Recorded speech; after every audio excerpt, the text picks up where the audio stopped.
But I see Tomb Dad's all up in here. What are those polls? What are you talking about? Polls. Do I have? Oh, is it the data? Is it because you see data on the screen right now? And and who's this guy right here subbing? Ziggy 1982 subscribing for a tier 1 sub for 21 years of support. That I subscription had is to press, old enough to drink in the United States of America. I had to press the button, otherwise I couldn't see Tristan yelling at me. So, Big data. And then Haywo showing up. Chat Gig's basically here. We're here. I am, of course, the Magical Mister Mephisto, the most dangerous man in Age of Sigmar. I am your loquacious Lich King, taking you through all the adjacent topics related to Warhammer. And tonight, I'm actually going to try to stay on topic. We'll see how well I do. I have with me the Stats Hoarder Laureate, the Man of the Hour, Ziggy. You should know him from the TSports Stats Center and the Honest Wargamer. How's it going tonight, Ziggy? not bad at all. Well, morning. It's 2 a.m. for me. So, You're a fucking champ. I'm sorry. Like, way to step up. But well, wow. I blame Halo, who drops the big but couldn't be contacted in time. Yeah, it's all Haywo's fault.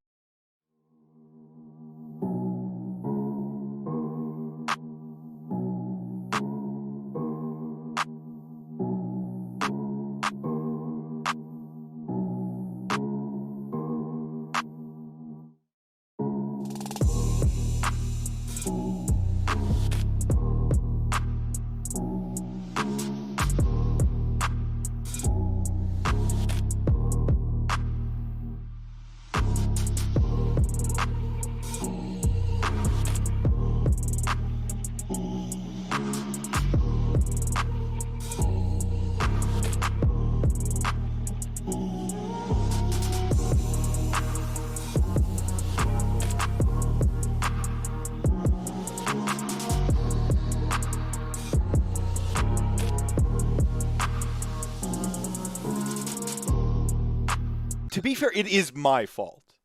I Well, was so it's not that I didn't know what date you were on, okay? Like number wise, it's that I didn't associate today with the number that is next week.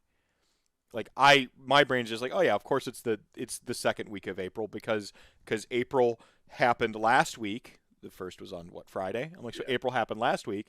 I'm like, "So that's the first week of April." And then it's the second week of April. It's just what my brain did. I promise I promise. The further and further we get away from my ADHD diagnosis, the less I will blame it. But I'm gonna ADHD brain. You're taking the L on this one. Time blindness. It's not That's my fine. fault. It is. Blame it on the ADD. Isn't that a song? It might be. Oh God, that's a song. If it's not, it will be soon. Why the wait? So it's 2 a.m. for you, Yeah. and it's 8 p.m. here, which means it's actually like pumpkin hour for Tristan, and yet here he is. So that's fucking weird. Don't think Tristan sleeps. Tristan sleeps. Tristan sleeps almost as much as blame it on Good the King. alcohol. Yeah, yeah. Mm. Anachronistic vampire is showing up in here. So I guess I don't know. Like, recently you rolled out I guess maybe introduce yourself real quick in case people aren't familiar with my audience because it was a bit of a British focus. TSN is sort of a local affair, and I know you do aggregation for sort of overall. But maybe introduce yourself to the audience that may not know you. Maybe they know you only from Blood Bowl and how you're a punishing, ruthless Blood Bowl player, but they don't quite know about your stats your stats game. All right. Yeah, I was going to start with that being the champion of the second season of the RantCast Blood Bowl. Yeah, no, you got to start with that. That was on Dwarves, wasn't it? Norse, I think it Norse. was, Oh my God, that's right. which Norse is off which the is just top rope. That's right, just out of nowhere. dwarves with bigger legs, so Yeah. and less armor. So other than that, yeah. So I've been working with Well, I a mean that's couple the of most orcs. important accolade, the second champion of the Rantcast Blood Bowl League. I mean that really is. I mean the stats are Well, the nice. second's also important because it gives you a chance to beat the other champion. Right. Right. So you can just show just how much better you are Right. than Right. those who came before you. Yeah, the So first was Skeletti.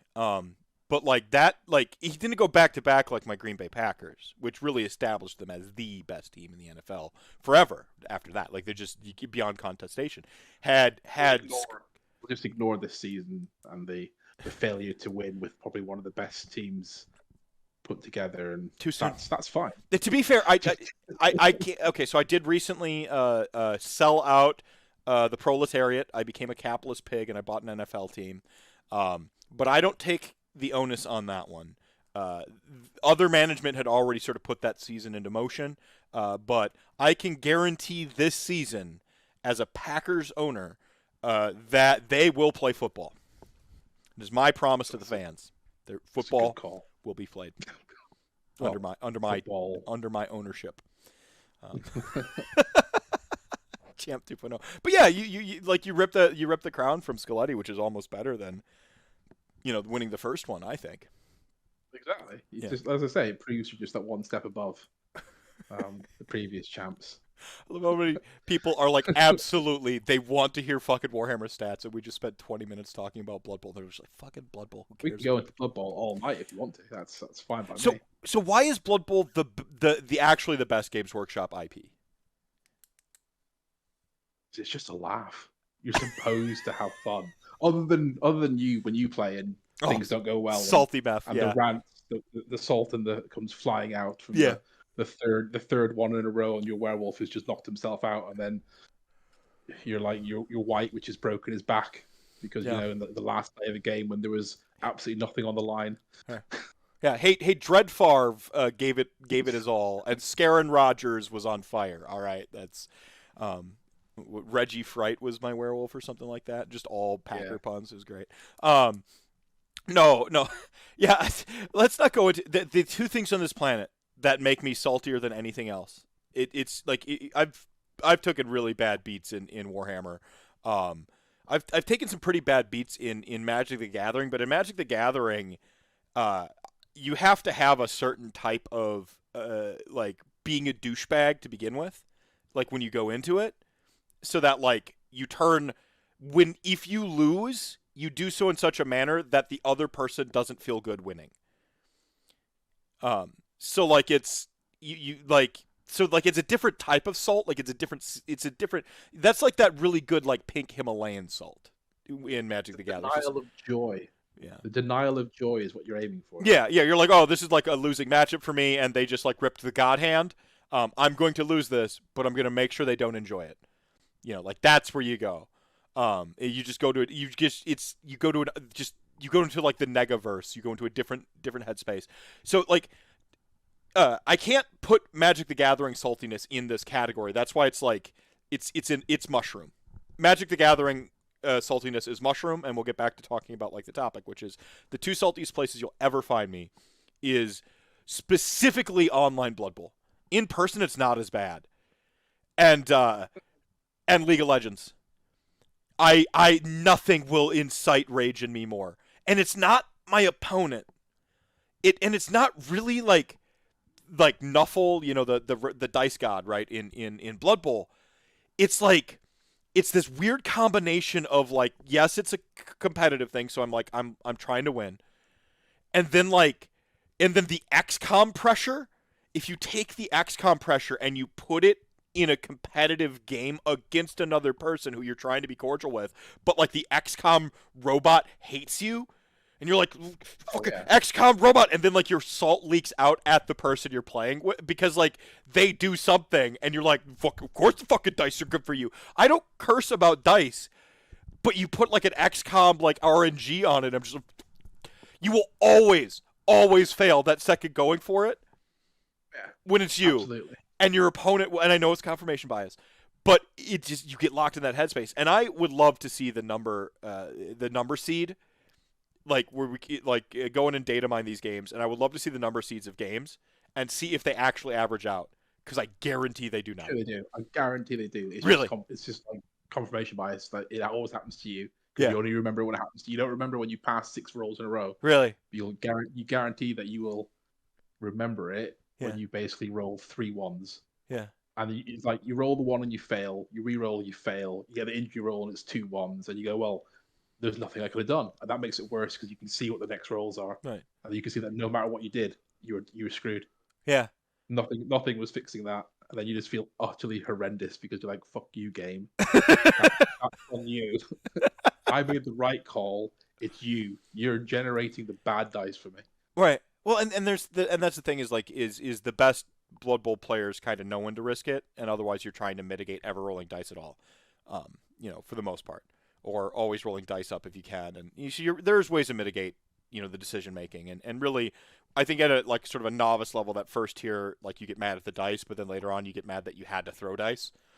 It's like I played you once. I played you with vampires, and I took the vampire team as a joke after kind of winning it, and I had a horrible season because vampires are just so frustrating. The amount of dice you have to roll just to stand up.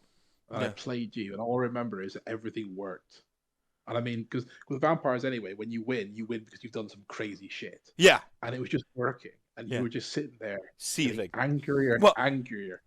In my defense, I had Molly and my kids right over here trying to get me to like do all kinds of crap, and I'm like, I'm in a game, and I kept pausing it on you. So like the bad thing happens for me or the good thing happens for you, and I'm like, okay, I'm still in this, but I pause the screen and I'm being rude to somebody I haven't really built a rapport with, and I'm like, so now I'm being rude to potential friend because I have to keep pausing this stupid game. But that emotion of like good thing or bad thing happened on the game that makes me saltier than any other game on the League of Legends is worse. But now I have to hold that. Like that's just paused in me too. That emotion as I get up to go and like help bring in some fucking furniture or whatever the fuck I had to do that day. I'm just like, God, it's just like, and then you hold it up. It just leaked out my head. And I remember I had an opportunity to tie it at the end. I think it was. I had to do like something with my like a double Gucci go for it with my werewolf, or it was something along those lines, and he like slipped and broke his damn spine or just something, and I'm just like,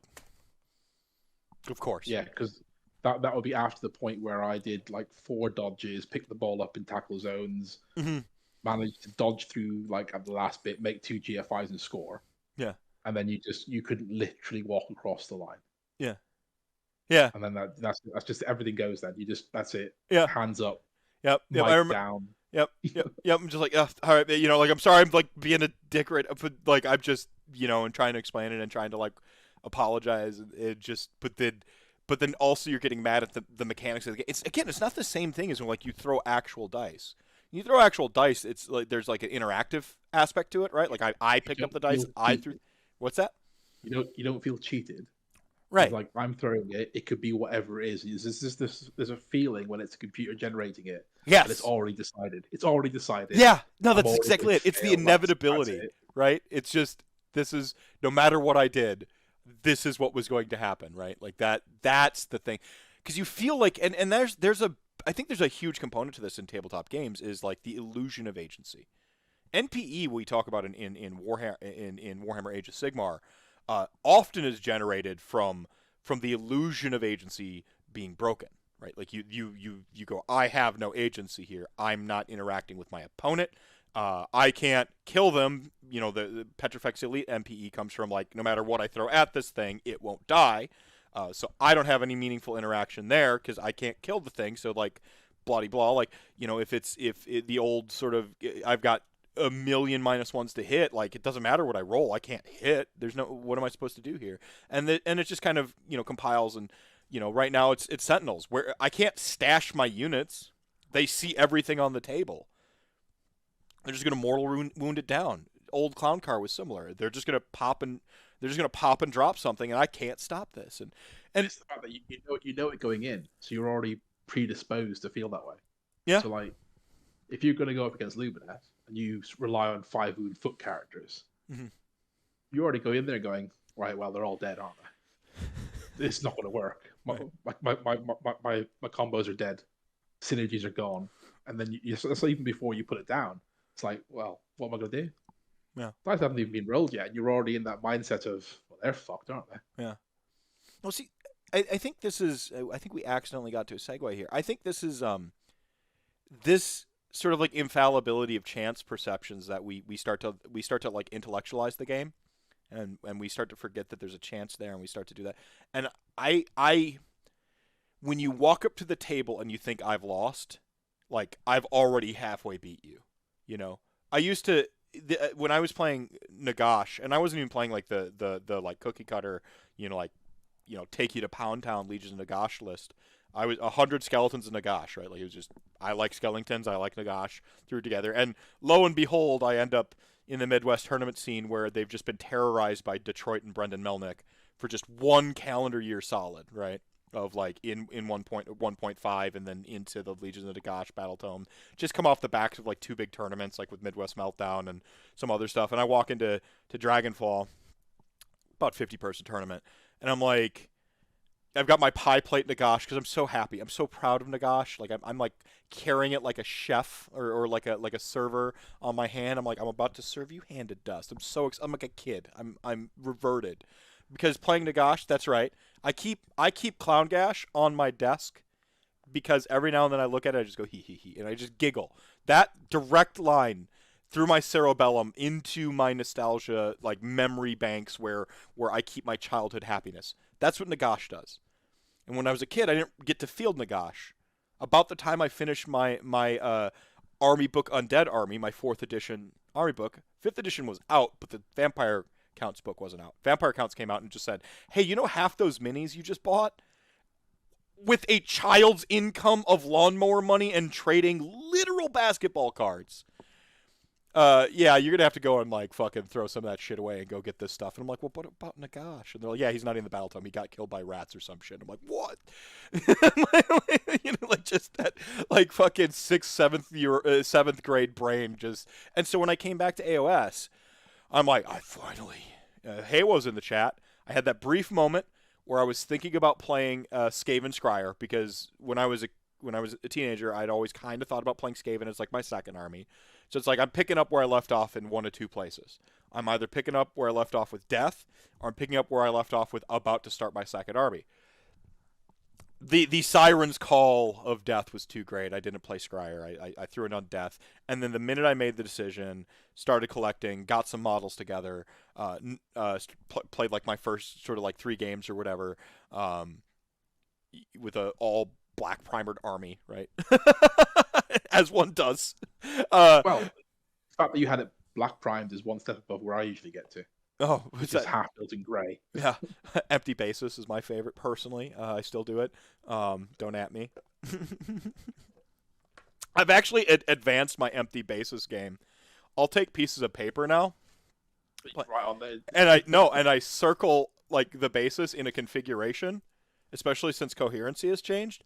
And then I just like cut those out and I just like throw those on the table now to practice deployments and stuff. I don't even like bases are hard. They're all like in my army case and stuff, and I have to get that. But I have like any random base scattered around me. I can just like trace 20 of those, whatever. No, so like this the fact that you practice deployment already puts you quite a level higher up than me. It's sad, but it puts me higher than a lot of people. No, so it's like practicing deployments just because it's a configuration, and then like kind of in Magic the Gathering we called it mental magic or goldfishing. Well, mental magic's a little bit different. Mental magic's like just naming cards back and forth to like lines of play. But like goldfishing, where you sit there and you goldfish and you goldfish and goldfish. You have like a bunch of plain islands that you've taken a Sharpie and not even written like the mana cost because you have all the decks memorized and you just write the name on of what it's supposed to be, pull it out and play, and get through it and figure out how to play. So I basically took goldfishing as best I can to Warhammer, just so I know my army. I don't want to show up. I'll get a couple real games in with some friends, but before I even show up to a real game with a friend, I want them to be like, oh, he knows his shit. Even if it's just a casual game with friends. Like I can't stand that like feeling like I'm the dumb person in the room. That's my ego though. Right. I don't want to be the smartest person in the room. I think that's a fallacy. I think that's a fool's errand. I just want to be out of the valley of despair on the Dunning-Kruger effect, Like in the valley of despair, you're just like you're right in the fucking right at the bottom of it, and you're just I know fucking everything. You're just looking around, you don't even see the fucking hill anymore. I just want to be climbing that little plateau on the Dunning-Kruger effect so I can look down and be like, those people in the valley of despair, and fuck, that's a tall mountain. That's where I like to live. I did see a comment from Tristan about AOS. What's that? especially on this show. So I think that's a dig. While there is some argument going on about whether Warcry or Kill Team or something else is the best game, which I think is just incredibly stupid because obviously it's Blood Bowl. See, yeah. That's facts. I think you've got some statistics to back that up too. Actually, we could check the tapes on that if we need to a little bit later on the show. Absolutely. No, just to kind of put a bow on this thing. So I show up with Nagash, I just happy. I'm just happy to finally be able to play Nagash, put Nagash on the table, and I get that reaction that, quite frankly, I don't want to say traumatizing, but it certainly affected how I have seen the community every day since. Like I would go to put my thing down, and then I would hear people go, "Ugh, Nagash," and they didn't know shit about me. I didn't have a brand yet. I didn't start a podcast for another year after that. I just ground tournaments, played tournaments. If anyone knew me, they knew me because they kind of knew Haywo, or they knew Haywo, and I was on in the early days. He actually did a little bit of an interview format, so I was on a couple of those. A few really savvy folks actually watched my random variety stream shit. Tyler Emerson and Relian from Detroit. I know they both ended up watching just my random like video game streams that I was still doing at the time. But no one really knew who the fuck I was. So they just saw Nagash and they judged me on that. And I say that to say this. I think about that moment every time someone goes to put Sentinels on the table, or formerly Flamers, or Fire Slayers here soon to be, whatever the, just whatever the thing is people gravitate towards as the knee-jerk reaction. I think about it every time and what it felt like to just love my thing and be a kid again, and then have someone just like, ew. I remember hating. Go ahead. I don't blame the community for that. Yeah, go ahead. What I blame is game design that allows something to be to that point. It should never be that something is so obviously oppressive. Yeah. That people feel bad about taking something that they like and their faction. I feel really, really sorry for. Oh, I didn't feel bad about taking Nagash. I felt bad that people were judging me. Fuck those people. Well, there are people. For example, a year or so ago when Dark Eldar Drakari were horrendous, and you saw a post about this is 40K stuff. This is 40K, but it's just the principle of it. It's like they put it away because they didn't want their friends gave them the evil eye. Well, it's side eye and everything got it out. This happened with Slaanesh, right? Like the shelf Slaanesh movement. Yeah. It's like it's not their fault. It's just horrendous. But it wasn't horrendous when they bought it. It is now. It's not their fault. Now the people who go out and buy the hot new take and then dry brush it up and throw it on the table, again, still not their fault. But I have slightly less sympathy for them if they get the evils because they're doing it for a reason. See, we're on two different sides of this. I don't care. Like if you're gonna if someone rocks up with Slaanesh and I know they're good right now, I'm like they're in it to win it, and then I know how to play them. I'm like, all right, let's go. Go ahead. It's not that I mind it at all. Yeah. But when they get the reaction, okay, I see. I don't feel as bad. Oh, I see. Whereas I feel bad for someone who loves their faction, had that army, it suddenly became great. Yeah. And when they rock up to their gaming club to play it, everyone looks at them and says, "What the fuck?" Yeah. See, the takeaway here is people were wrong. I'm right about Nagash. No. With the Nagash thing though, like this was where the segue was going. So like first of all, I knew how to beat myself when I was playing against somebody else's army, but they would beat themselves when I walked up to the table. They would like, ugh, Nagash, and I would get that reaction. I would feel bad, but then they would just be like, well, I can't beat him, so I'm not even gonna, I would watch these things. I'm like, are you kidding me? Like, if you just do this and this and this, and I'm not going to coach you to beat me, but I'm like, I could beat me without even throwing dice. And I proved this when I started playing Beast of Chaos and beating Slaanesh. Whole calendar year, 50-50 Slaanesh. As long as you don't mention half-decent players and easily beating Marathi, it's fine. What's that? Have you not heard the half-decent player Marathi joke? No. So there was a take on. So there was a bit of a complaint about how no matter what happens to any book and any update, Marathi is literally left fine. In fact, when all the other god it's characters kind of bogus right now. Yeah, Like she whenever- even got a buff recently, right? yeah, exactly. Everyone else got dragged down as a god character, and she got more spells. And there was a little bit still of the annoyance right on Twitter move. about She it. just should have went up in points. The gods should So know a all little their bit- spells. I'm fine with that as like a general rule, personally. Yeah. So that's right. So there's a little bit of annoyance on Twitter around it, and someone just came out with a line that basically any half decent player knows how to beat Wrathy.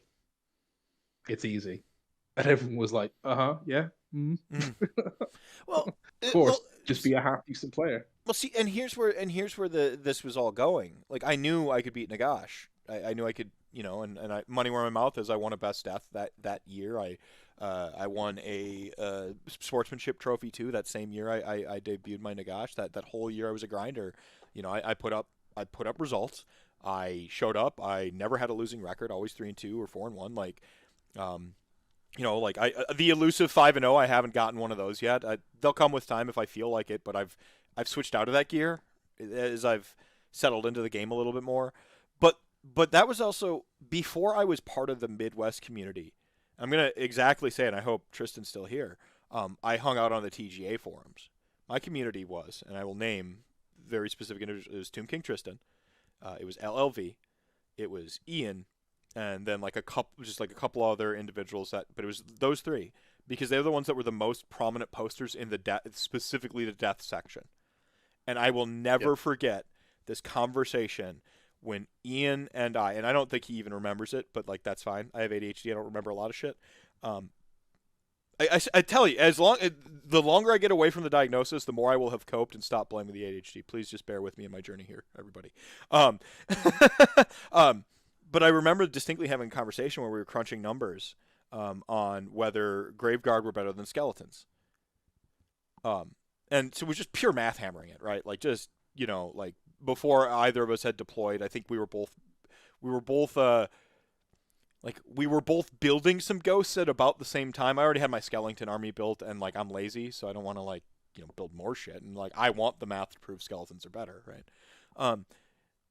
Your name is your name, yeah. No, you were in those original days. You'd be on the death forums. That was where I watched you get into some scraps with some folks over Tomb Kings.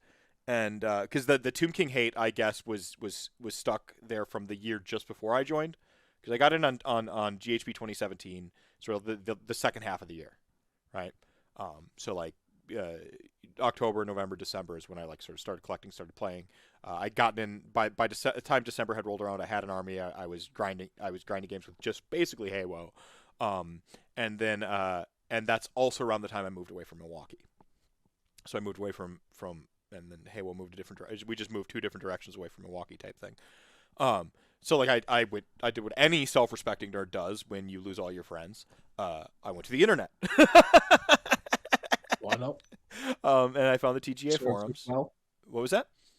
Serves us all well. Yeah, no, I was obsessed with Warhammer. I didn't have I could only play once every so many, whatever, and so I went to the forums. But so I got Tomb King were catching some hate because the tournament sequence just before I showed up, they were real bastards.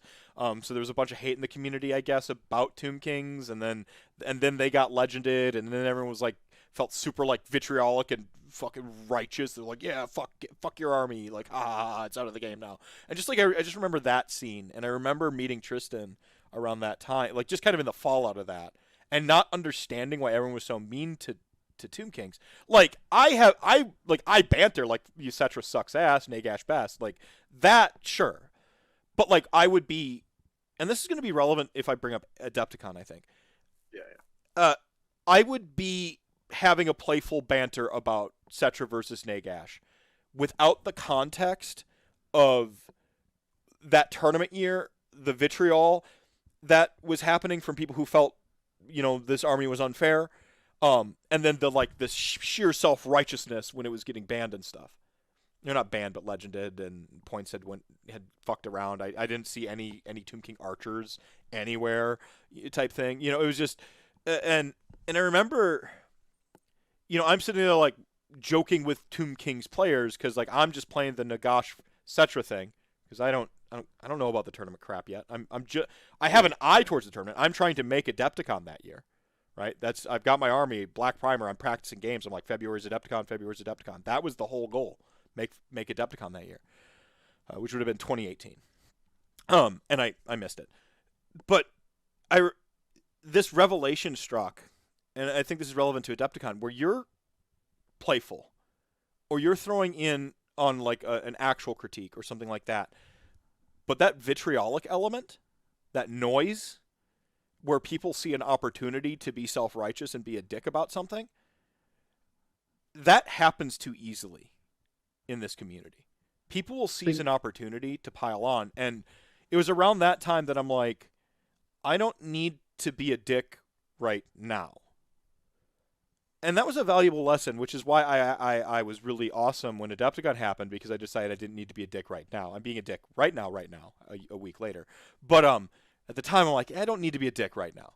And that was a lesson I took away from that, and that's where I met Tomb King. But that was my original community, kind of. It was that little clutch of individuals that would have discussions on the TGA forums, that would banter about Tomb Kings versus Nagash, that would crunch the numbers. I remember Ian did like a big math spread of like, well, if Graveguard have these buffs, and these buffs, like they win, and if or if skeletons have these buffs, and these buffs, and the big one was Infernal Blades, they win, and if Graveguard have these buffs, they win, and if they have neither buffs, Graveguard win. And it was like this whole, and so it was like, so what you're saying is, if I get as many synergies as possible on my skeletons, I win. And I'm like, all I need to hear. Good to go. Finished.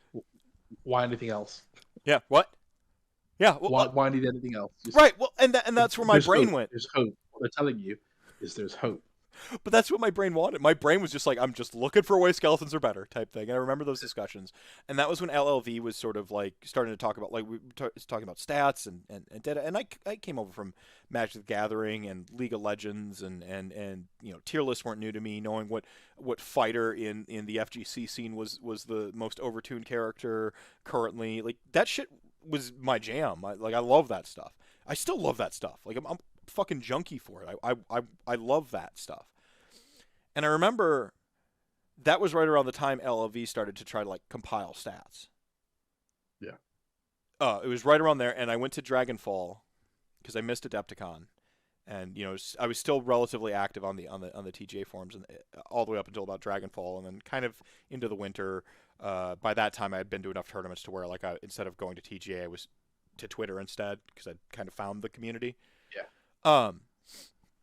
But I remember like at the time we just wanted to know what people were playing. You know?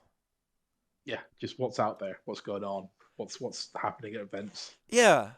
And I remember feeling the same way. I remember sitting at my computer, my homies scattered across the Midwest. I can't on a weekend to weekend basis just like go and play a game or week to week basis or like some of you fucking lucky bastards who can play like every night or 3 times a week, you know. And I just remember that like feeling like I want to be connected to this. I want to know what's going on. I want to see. And it's going to relate back to Adepticon. When I watched what happened with Adepticon, I felt bad for my homies,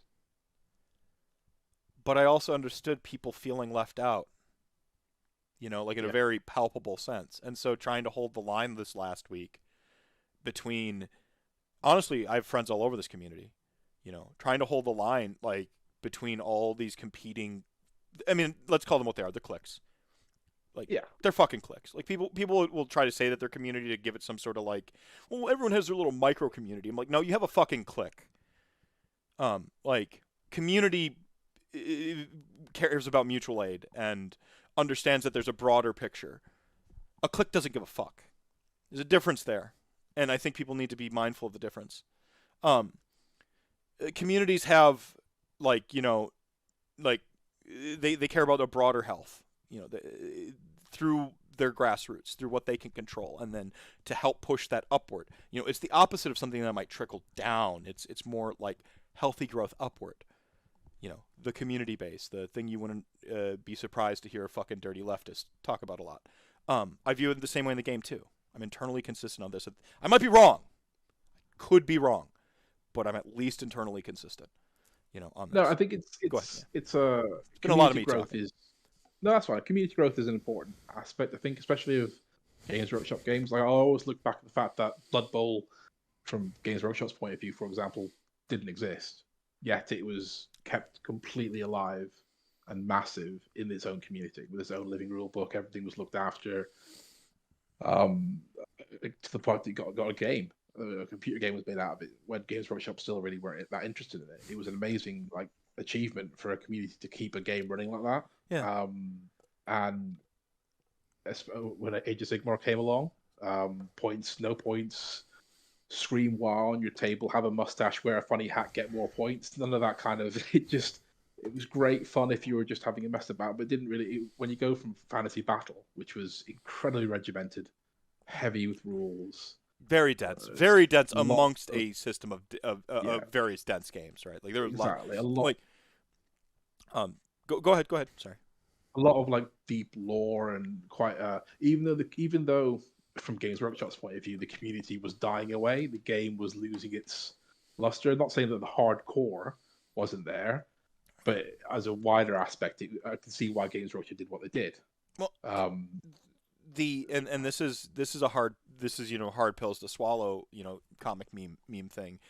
The health of a game isn't judged by the hardcore fans. The health of anything. Because your hardcore fans are kind of hardcore fans. They're usually already invested. They oftentimes don't really have much of a compulsion to buy stuff. They just do it because they want the thing or whatever. But they tend to have backlogs upon backlogs to where if the thing goes away, they can just keep playing the game forever anyway. Your hardcore fans aren't the health of your for better or worse. Your hardcore Star Wars fans, your hardcore whatever it is, because there's still a Warhammer Fantasy Battle hardcore community. Yeah. They don't need Games Workshop. They still have events. They still do their own thing. Yep. But as a gaming system for GW, it was it reached that point of just implosion, and it was just a bit of a mess. Yeah. So I can see why they moved on. But actually, when they launched the new edition, I wasn't involved in it. I kind of sat from the background. Yeah, I wasn't there either. And I've kind of learned as I've kind of gotten more and more into things how the community got it going. The community got it into a tournament, as you discussed in your. Pipe bomb, as it were, yeah. But also MoComp and all that kind of stuff. The community built all that together, and then a Games Workshop stepped in and ran with it again. So community, especially these types of games, is really important. Mm-hmm. Whether it is your local community around your shop, your friends around their houses, Garage Warhammer, or events and that, it's all about the community. Absolutely. So, I think growing from the ground up and trying to engage more in the community and having people almost having some ownership of that growth, I think is really important. You can get some leadership from the company, and you want leadership because the more important your game is, the more support you'll get. But I guarantee you, if you haven't got a community backing your game, Games Workshop will stop building it. Mm-hmm. It just won't. It won't have the impetus behind it. See, so after a while, not instantly, but after a while, so the community is good, and I think the more we can do to kind of engage with that community, I think is great. So if we can kind of segue slightly into some of the stats. Yeah. Well, I mean, and that's where I tried to give it the community twist for my own personal rhetoric and agenda and dirty propaganda that I'm spinning here. But the LLV, that was my first sort of encounter with that. I remember LLV and I still, talking and him trying to get the stats from the Alex G, as I know him, and Adepticon, and he actually kind of talked about that encounter with Alex, just wanting to get the data of the armies that were played at that Adepticon. It would have been, is that the 2018 or 2019? Again, I'm trying to keep my time centered here. And I remember that, and that's what I really like about what y'all are doing. Quite frankly, I don't mind the fucking meta check-ins or whatever Games Workshop does, but I like that this is a community project. Personally, I'm the dirty anarchist, so of course I'm gonna give the middle finger to the big corporation and don't want them to control stuff. But I like the community thing and where you were kind of going with it. So yeah, go ahead and I interrupted you there. No, that's absolutely fine. I'll just try and remember what I was trying to say now. See, you might have the ADHD jumping from topic to topic. I just have the no brain cells where I can't remember what I was saying or my point because you're tired. And I just stare at a wall for a bit. Well, you were essentially talking about this sort of community agency, you were talking about that relationship between the company, you know, reciprocating essentially like the community growth and the community stuff, but then also sort of curating, you know, the data and on the community side was kind of where you were going. Yeah, so you'll know Maths Hammer is amazingly popular. People will literally game out what will beat what with their mates all the time. Mhm. And so when Rob and LLV tried to do the stats the first time around, and they got quite a lot of information, it was hard for them probably to present it in the most engaging way.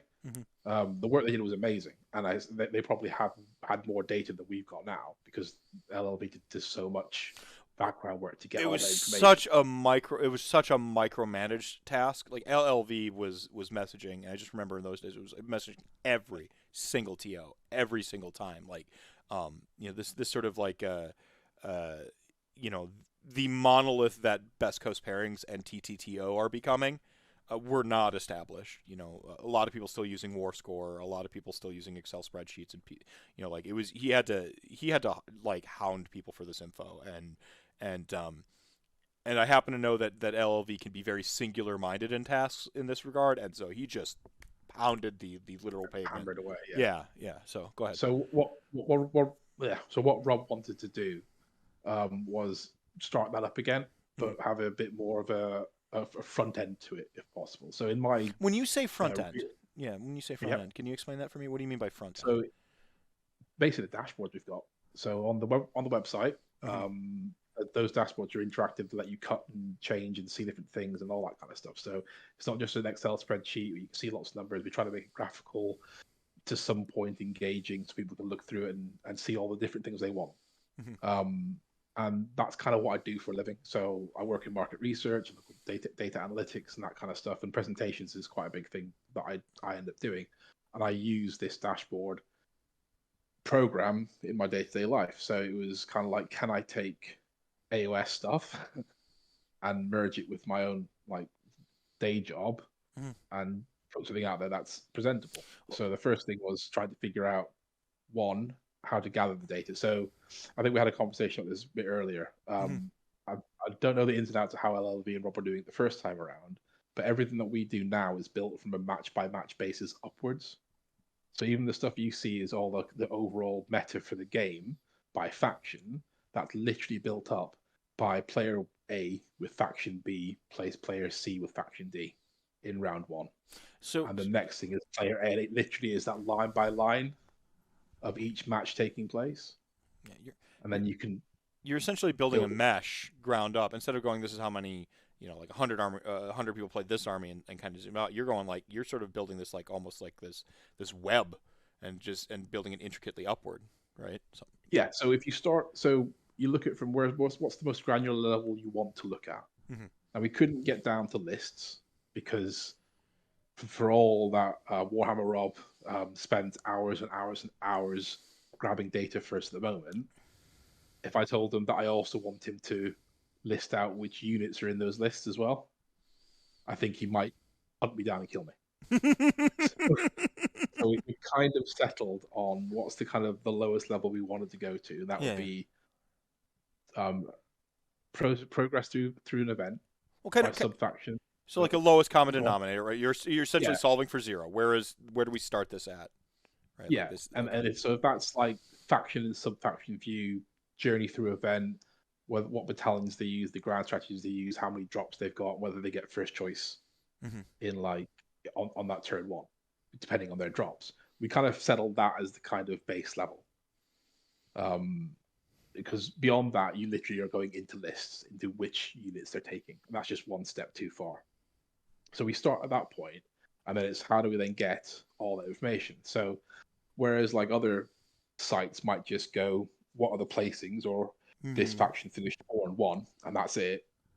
We'll actually get each match that army played, who they played against, what faction they played against, what sub-faction they played against, how many drops were their opponent, what battle plan was it on, right?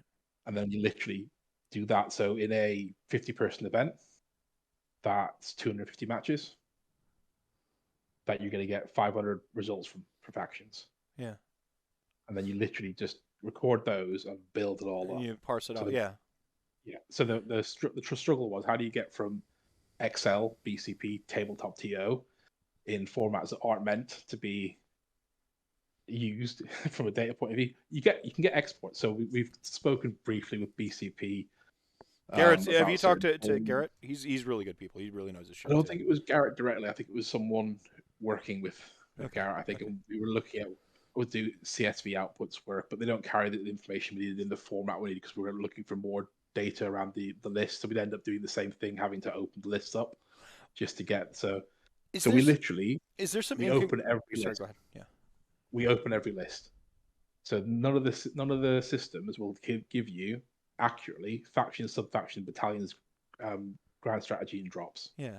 So for every single match in our system, Warhammer Rob or myself sometimes has had to actually open that list, have a look at it, open the list. So when we've got 12,500 matches in there, well, we've literally had to. So depending on how many, like, I think there's at least a couple of thousand lists he's had to open and look at just since July. Cheapers.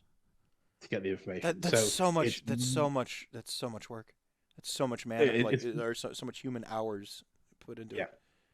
But what that starting from the bottom lets you do is build something like this dashboard where people can dig into what they want. Yeah, well, because now I can see, like, if I get first drop with this faction and the sub allegiance against that one, what's the win rate in that scenario? Yeah, I can. So we've not put that in there yet, but yes, we've got that. So when some questions were flying around Twitter around, I think Halo asked, "What's the win percentage when you've got first choice?" Yeah, and I was able to very quickly it was go like get that. 52%, something like that. It was a slight skew.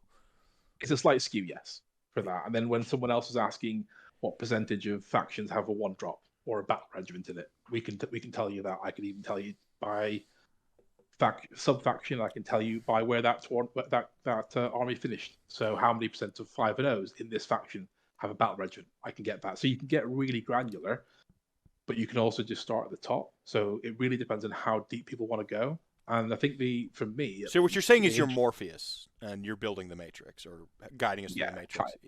Kind of like, all right. So keep going. Well, Rob's doing all the work, Warhammer Rob. I'm just making the pretty end, and I get to come on shows with you and talk crap about it for a while.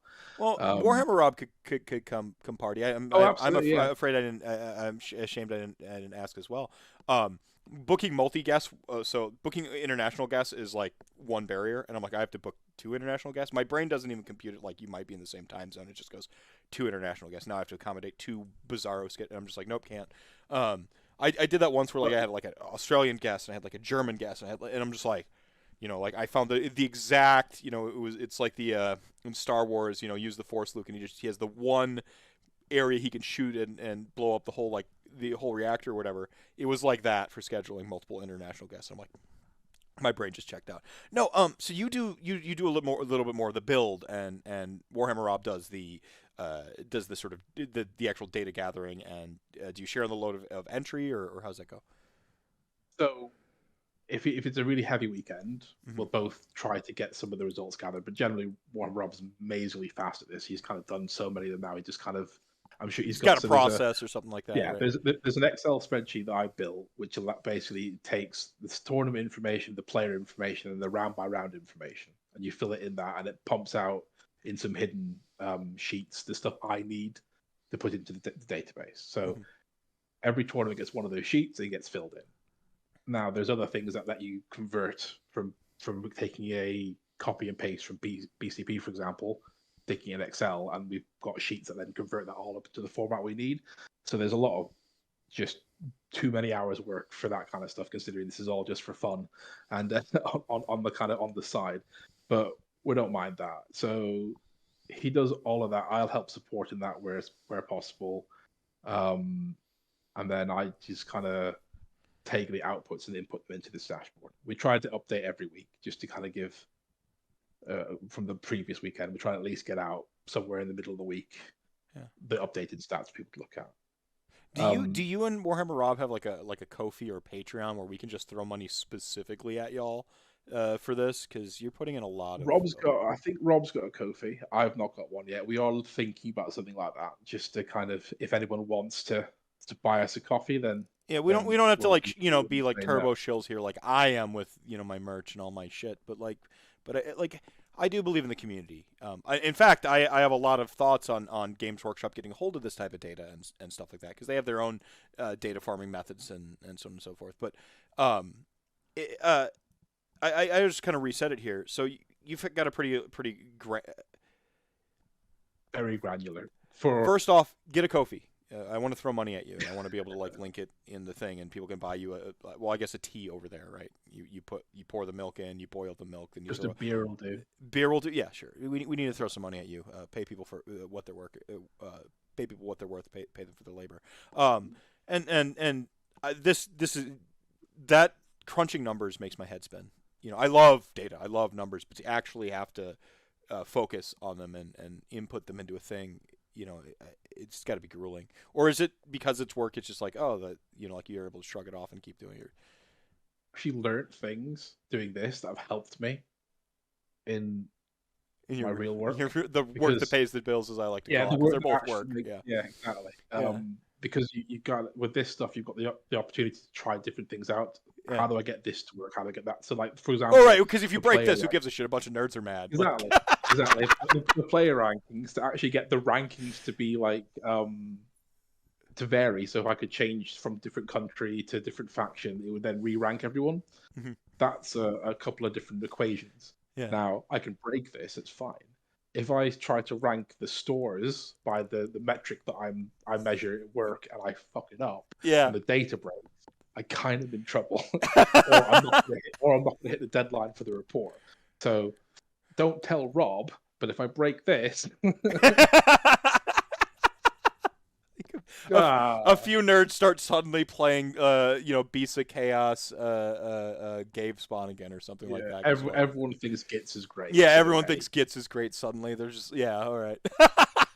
And that's great. Kind of going to the community point again. So the whole point around, I guess, for me, and I don't know what it is for how it's the same for Rob and that, but I know it was one of the things I wanted to do is there's a lot of conversation what's good and bad.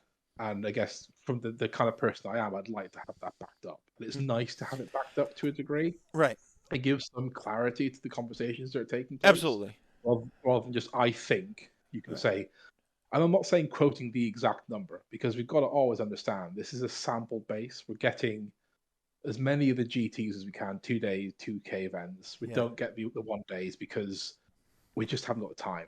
It's all by hand. We can't just get it pulled off and include the 1 dayers and that kind of stuff. So we go. To be fair, I don't know how useful 1 day event metrics would be because I feel like a lot of folks use 1 dayers as a experimentation to go to the 2 dayers. So go ahead. If it was included, so again, this probably comes back to my day job. If it's included, I can parse it off, and I can actually look to see how different they are. Is there a correlation here? Is there? And if they're not different, put them together. If they are different, it's another topic to talk about. Why are they different? What you see in 1 day? What a great insight. So in my job, more data is always fine. Because actually, you can get as much data as you can, and then you can compare it, you can cut it, you can slice it. So when we build, another reason why we start from the ground up is everything's tagged. So I can tag it as AOS 1, AOS 2, whatever we want, AOS 3.1, 3.2. I can put the dates of the tournaments in there. I've got a record of the dates that any of the books release when the FAQs go out, and because it's all in there, I can cut it whichever way we want if we ever want to look at it that way. And so the more you've got info in there, the more you've got it tagged, and the more you've got reference sheets, the more you can start throwing stuff around. Right.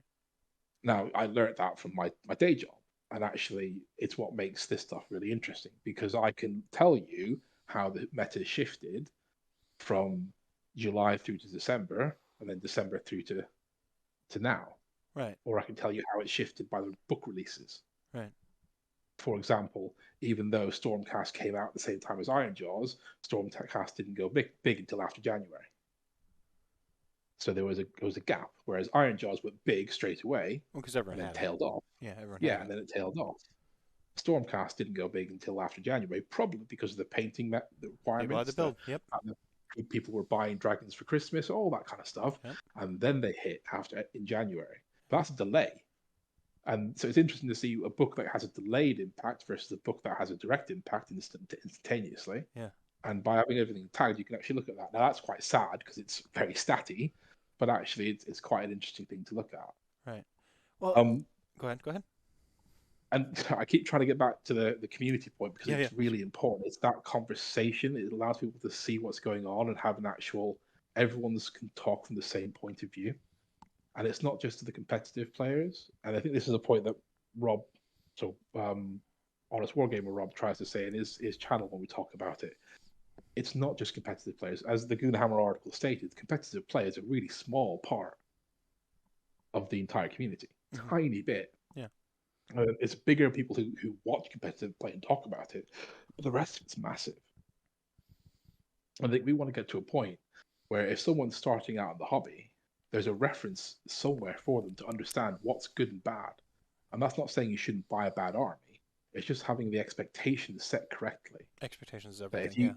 If you go and buy Blades of Corn, and you're not one of the top Blades of Corn players in the world, if you go and play your friend who's bought Thunder Lizards, just by chance, then the units they're going to put down are just going to be better than you. Yeah. And you might find it an imbalance. And it's just having that basic information for people to understand that. It's not, and it's definitely not saying don't buy what you love, don't buy what you think's cool. Right. It's just having some understanding of what you're walking into.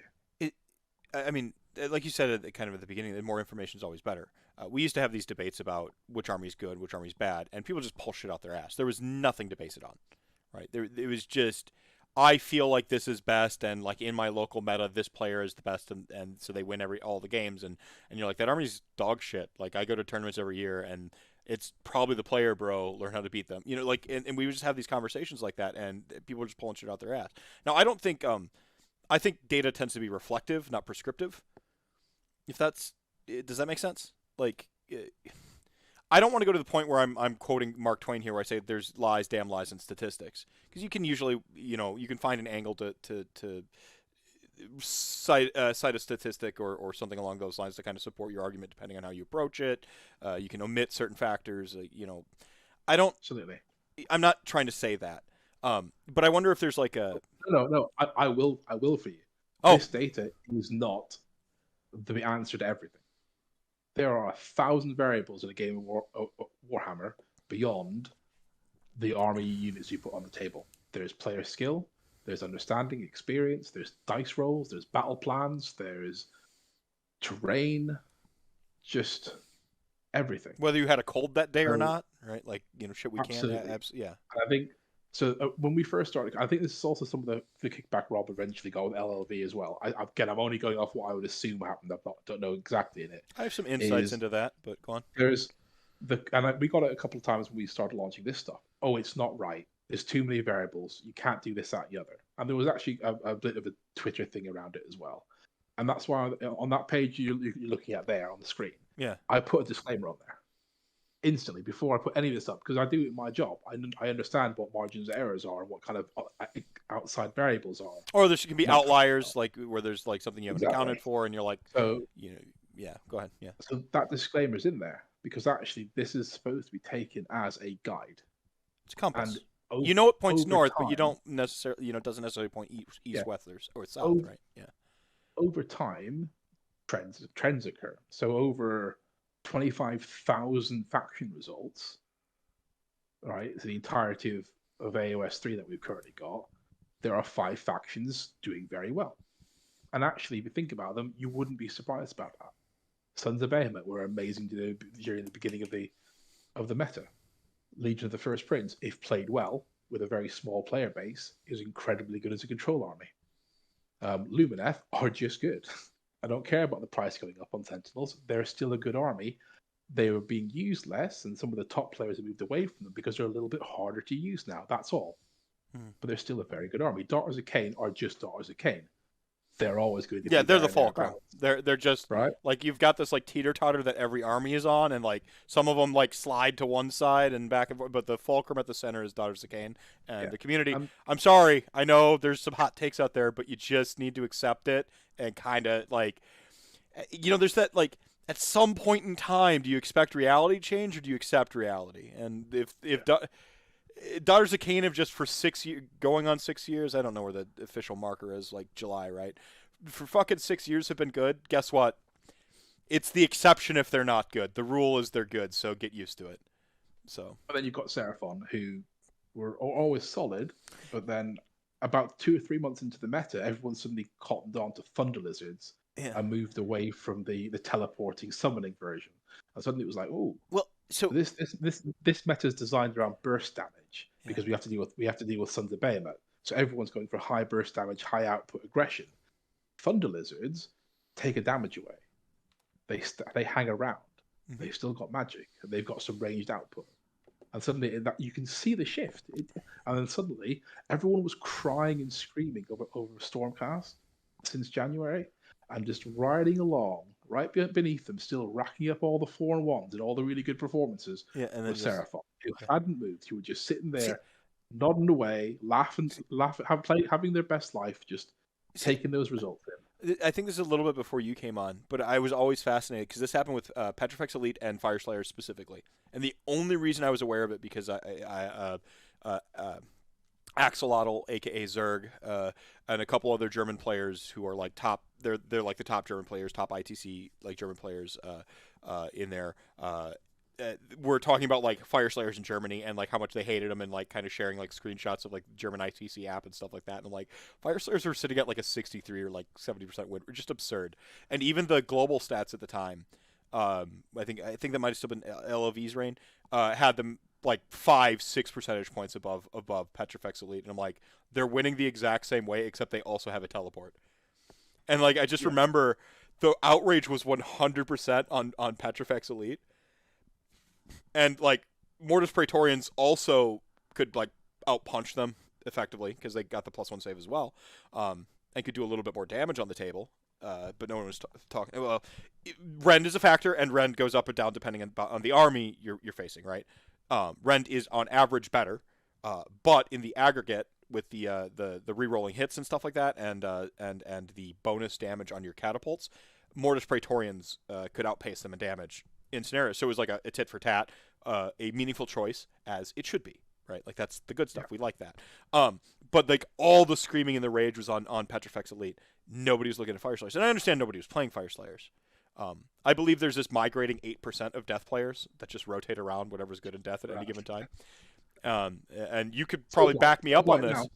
So Blight are there now. So Blight are the are the go-to. Yeah, and you look at the representation. It's like it's always like because sometimes that migrating 8% diminishes a little bit each time that ball moves, because like they find the faction they love and they're just like, yeah, fuck it, I don't care anymore.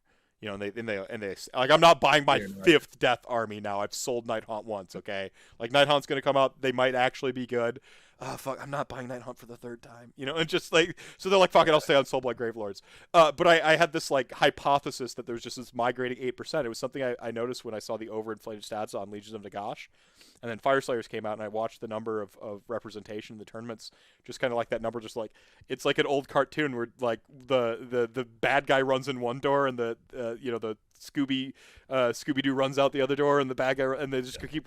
It was like that with the Death players, and I would watch that happen. I was just kind of watching the data go, and it was like Legions of Nagash overrepresented. It was like 15% or something like that at its like peak. 15% of the meta, insane for one army, right? Just insane. And I watched like this 8% shift, which is why I go to 8%, because it was my first visualization. If I watched that 8% move right off of LON onto Flesh Eater Courts, like Flesh Eater Courts 0% or 0.02%, and I just watched like, and then I watched it go from like 15, and it was like 7, and that 8 was just suddenly on Flesh Eater Courts, and I'm like, huh.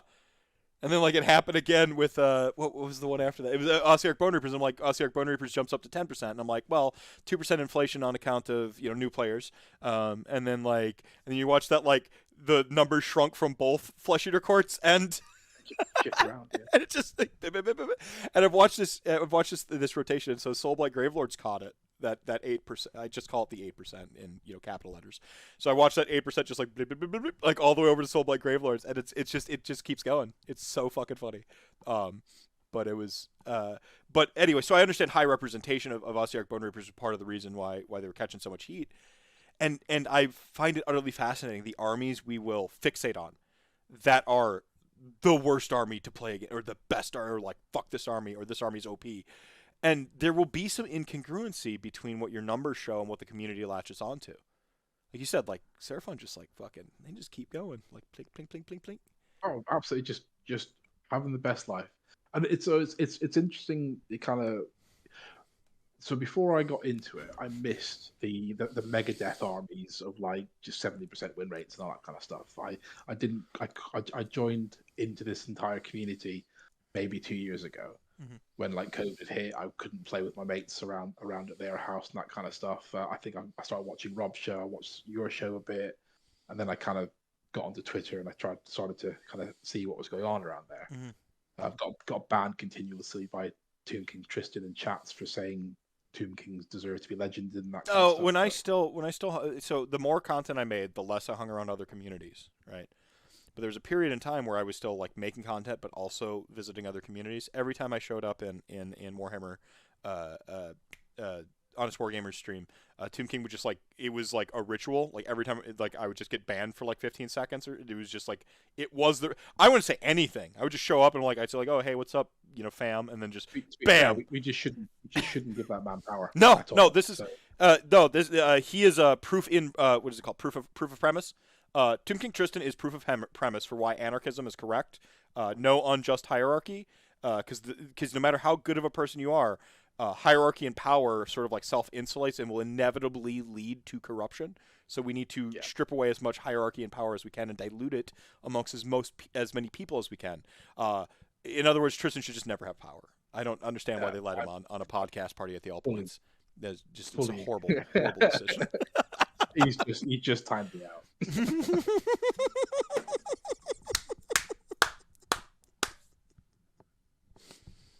Thanks, Tristan. Love you, Tristan. I love it. You've got the microphone and everything. You're timed out in chat gang. Oh my god. Oh well. These things happen. Oh, fantastic. So the migrate is Seraphon. I had a few questions, but it sounded like you were a little bit on a roll there. If you want to kind of close. I was just going to go into the whole so those kind of big death rolling armies, Feck, when they were just eating everyone's faces, Slanesh, when it was just I start with one Keeper of Secrets, I end with 3, and your army's gone. I kind of caught the very ends of those times. Yeah, and the end of the activation wars, as it were. Yeah. Yeah. So it's interesting now. People are just so unhappy about the state of AOS, especially with long strikes and dragons. Yeah. But if you look at this stats and how it's been going, nothing's crazy. Yeah.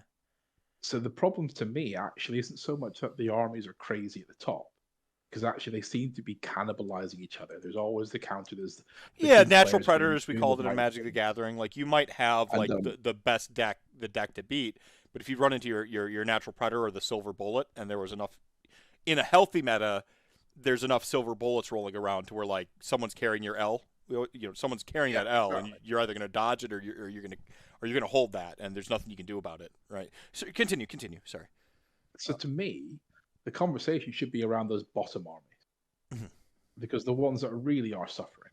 And I think that's, if I was going to be shouting and waving a banner at Games Workshop, it wouldn't be screw over dragons and get rid of long strikes. It would be help these guys. Yes, and it was great. So Beast of Chaos got their update. So 1 in every 10 White Dwarf updates seems to be decent. Beast of Chaos rolled lucky and got theirs. It's so far it's been 2, and it's been the 2 armies. My 2 most recent armies, I suppose. I guess I don't know how. So far it's been the 2 armies I thought that needed the most love most recently, and Ossiarch Bone Reapers are Mushroom. But it was Soulblight Gravelord's got a good one.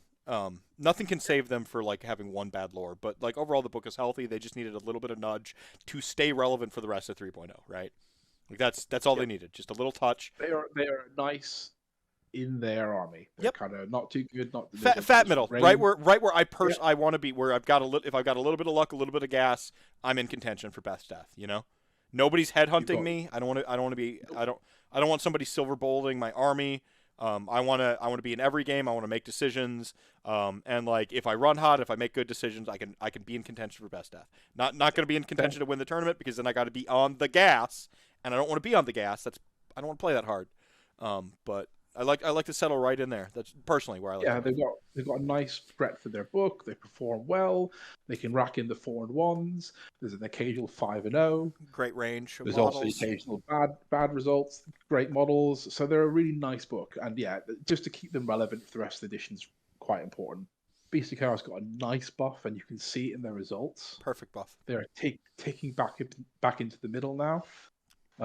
Even like from January now till now, we look at it, they're now tipped into the 45% and over mark. So they're in that kind That's of the fat middle. We also established our Goldilocks zone for our game for whatever reason. We decided, what was it, like 45 to 55 was what we consider our Goldilocks zone. Other competitive games would be like you're 3% above. Disgusting, but here that's where we settle in. But we have a far more multi-dimensional game than those other games. So I understand giving ourselves a little bit of a wider margin. The room for player error, the room for chance, the decision points. We're not playing a linear game. Magic the Gathering is a linear game. Draw card, play card, tap land, untap, upkeep, untap, upkeep, draw. And it's just it's a very linear game. The percolative sort of decision points are all sort of factors of 60. It's not the amount of factors you have in an AOS game. You're looking at factors of 100. Exactly. And like 200. So they creep up. I hope that Nighthaunt with their book get a lift into the where they need to be. If we see a Skaven book, I'm hoping they're going to get a lift. I believe the word I heard is from some sources who have been correct before. Like, they're correct, it's just if they're correct on the timing. Because who knows what the pipeline looks like for Games Workshop right now. A couple of my sources there have said, like, yeah, Skaven. And then they wouldn't confirm for me if it was like an Eshin thing or if it's like a relaunch or whatever. They're like, I've already said too much type. So, and it was two of them who have both been pretty consistent. I haven't found a single source like that I'm not supposed to talk about information that definitely doesn't leak because everyone's honoring their NDAs. Games Workshop, please don't cancel us. Don't fire. By the way, it would surprise you who's leaking the information to me. They're probably not American, so if you're gonna like target a country, no. Might be closer to home than you think. No, but no, they've been pretty consistent. I think I heard Skaven is in the works type thing, and it's just where they are in the pipeline. And I think a lot of the speculation is Skaven is this the end of summer or fall army or whatever it was. So I think that's to me they all across the board those armies need lifting up. Yeah. Whether it's an update, whether it's a change, I can see what they were trying to do with the battle scroll. I will admit, my first reaction when I saw it was to laugh and think, so they're trying to fix their meta by putting bounties on people. Which is it's a weird way of doing it, but you know what? Some people like it, others don't. I'm not going to overly criticize it because I understand the limits. So that's another topic I want to get onto is the understanding of the limitations some of the game designers are working under. Well, because there's like two of them and two fucking interns. Yeah. It's like two of them, two fucking interns, and then like one fucking head writer. Like, yeah, what do you expect?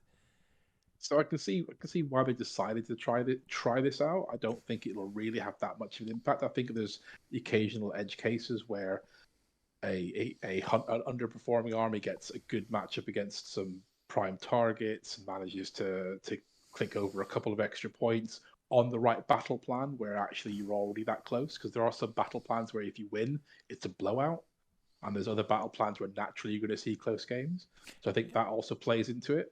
Yeah, well, I mean, that's the thing is, when I saw this, my first read before I had an emotional response, like my first read was like to intellectualize it, and then the emotional response will hit on a delay, and then I have to re-intellectualize it to see, and that's just kind of my like ebb and flow, right? So my first blush read, or like I'm not really paying too much attention, that like sort of initial, that first read was, oh, this is just for tournament players who are already close. My first reading of it was like this was designed for tournament play. They weren't looking at anything else. And I know they say explicitly like this is for match play. But I'm like, no. Like, match play is not all match play is a tournament, right? Like, match play is the broad. So when I like some people were like, well, of course it says match play, and I'm like, that's only if you think match play and tournament play are synonyms. They are not. This is rectangles and squares, right? Like, not all. All tournaments tend to be match play, which is because there's narrative and shit too. But not all match play is in tournaments type thing. Yeah, I played with my friends around their house. We used points, we used objectives, we collected victory points. So that's match play. Yeah, it wasn't a tournament. We were having fun. Yeah, our armies were optimized to win. It was a one-off game, right? 2 games in an evening or in a day. Yeah. That's still match play. We're still using those rules. Right, correct. And so my reading of this was like, this is for tournaments. This is to inject granular differences. This is right around the ITC announcement. I'm like, this is to get better granular differences to help split up ITC rankings. Was really like my only thought. That was my first blush read. Go ahead. The great thing is that they identified the right units. They identified the right armies that have problems. Well, here's where the emotional response happens, because I'm like, so they know where the fucking problems are, those fucking assholes. Go ahead. Sorry. They're just not doing anything about it or within their control. But they just need to lift these armies up. I'm sorry, but you cannot have so many armies struggling so badly and then with good conscience sell those to new players. It to me it's hard because no one likes, whether you're a tournament player or a narrative player or whatever, is you don't like having, I don't know if I'm allowed to swear openly. Absolutely. No one likes having their shit kicked in. No. It's like you don't want it. You don't want to. No, you want to feel like you're in. This goes back to that illusion of engagement or illusion of will or illusion of choice. People want to at least believe they've got a shot. Right, and I think this goes in 3 dimensions, because you want to believe you got a shot. You want an excuse to play with, like, even if your army's suboptimal, just give me an excuse to play with it. If I get lucky, I might win. And you just want people to actually be. Most people would just want to be in that headspace. People aren't playing at that high level. That's why I don't give a fuck about tournament players. This take was in my pipe bomb.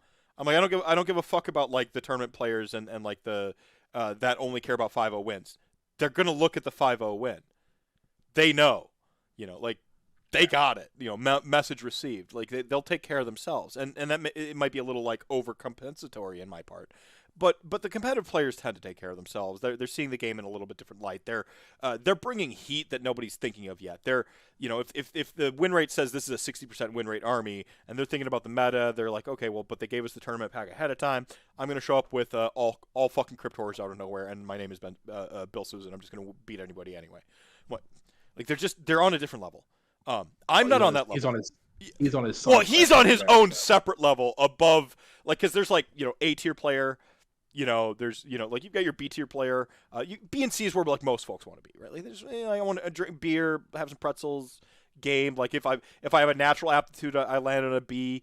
A tier is like it'd be nice to win some shit, but like I'm not gonna rotate armies as need be. I'm not gonna like keep my tech up. Like A tier is like really competitive, but they're not gonna do the necessary extra shit to be locked in on. They're not going to grind the 5 games a week. They're not going to try to stay on the new hotness. They're not going to have like a extensive vault of all the existing armies to where they only have to buy new kits here and there. Like that's an S tier player.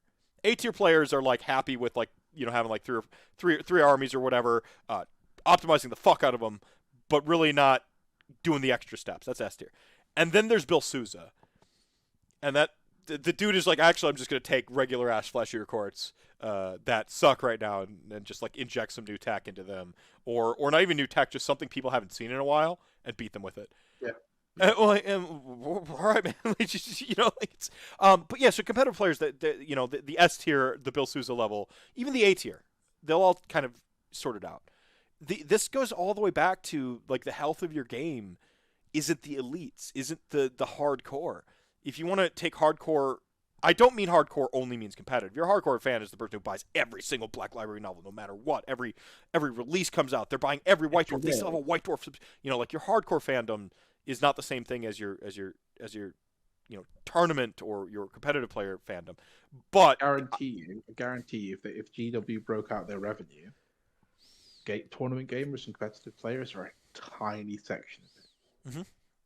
There'll be more money Hobbies made is by number the one. people, hobbyists, and who impulse buy or want to do some new painting or build up that pile of shame and play one game a year or whatever. That's where their money is. That's what Games Workshop are focusing on. Right. And I think getting to your point, if I think I'm getting it correct, Yeah. is Where I was going with this. the armies need to work for the regular person. Correct. And all the stats do is give you an idea where they're not working. Right. Because tournament play and tournament players are the best play testers you're going to get. Because they will optimize, they will look for the cracks, they will look for the best synergies, and they will ram those into their opponents as much as possible to break them. The To literally crush them under their heel. And then that's what you will see with the stats over time, where an army's either got too much going for it, or other armies just cannot cope. Well, and that will, maybe not to the same extent, but it will show itself. It's like a canary. In the casual game. Yeah, it's like tournament players. It's the canary in the coal mine. Like it gives you like a sort of like a bit of a warning that something's toxic. It doesn't necessarily what is toxic or what, but you've got the canary in the coal mine. Kind of just rounding out my point and incorporating it back in with yours here is those tournaments, they give you that good litmus test for like what's not operating, what's where those things are. Bring stuff up, just like what you were saying before. Like I'm not as concerned with bringing stuff down. I think between natural predators, the natural evolution of a meta, a new GHB is a really handy way to knock shit down. Like just new battle plans can will rustle up the top tables pretty handily. A new battle tome. Interestingly, go ahead. A point I think someone was making in 40k recently, and I think it might have been one of the Spy Center, but it's something you always have to worry about with bringing armies down and nerfing them too much. Or it might have been FLG, I'm not sure. I was watching a couple of different podcasts today. Yeah. If you nerf the big armies too far and you release a new book, and there's no one there to deal with that new book because you nerfed everyone else down. Slaanesh! Oh God! What are that? Oh, sorry. Go ahead. That's when you get your problem. Yeah. Because as you say, you've killed the natural predators. You've damaged them too much. You fucked up the ecosystem they were walking into. They didn't test Slaanesh. They didn't test Slaanesh against beasts of fucking chaos. They were testing it against Ossiarch Bone Reapers, Flesh Eater Courts as it was at the time, like Skaven as it was at the time. Like they weren't testing it against. Go ahead. It takes 18 months to hit the shelves. Yeah. So your production time for your books, physical books, it takes time to get to the consumer. By that point, you've nerfed 4 armies. You've reduced the You've listened to the idiots on Facebook, like screaming, and they have no idea. This is another case for stats, by the way, because people are screaming on Facebook, and you like look at it and you're like, well, let's see what the stats say, and you like compare them. Now, sometimes people screaming on Facebook, you're like, well, what are the stats missing? Is this one of those exceptional situations, or are they just on Facebook? Is this evocators again? When they fucking nerfed evocators like into the ground, you're like, you looked at the data and you're like, evocators aren't winning. Like it's just like that. There you gotta. But that's what the data is. It doesn't. Again, it's not prescriptive. It's not going to say this is all of reality. But you grab that data and you go, well, let's see what the data says, and then you do some extra stuff. You look at the data, you grab some new sample sizes, and you apply them to the data. You look at exceptions, you look at outliers, and you go, does this hold? Good, but you need a fucking starting point. You can't just pull shit out your ass. That's what people were doing before. That's what TGA was when I got onto it. It was just people pulling shit out their ass. Yeah. And then LLV started, pounding the pavement. That's what every local community is. Every little local Facebook group, or so back when I started, like in the early 2000s, into all this, it was your local gaming shop, your little group of people. That was your own little meta. That was your own little. That was your data. That was your data. That was your stats. That was empirical. Whatever. It was unshakable to you. This is practical data, tested in the field, right? Exactly. Whatever was kicking your ass there was obviously broken. Right.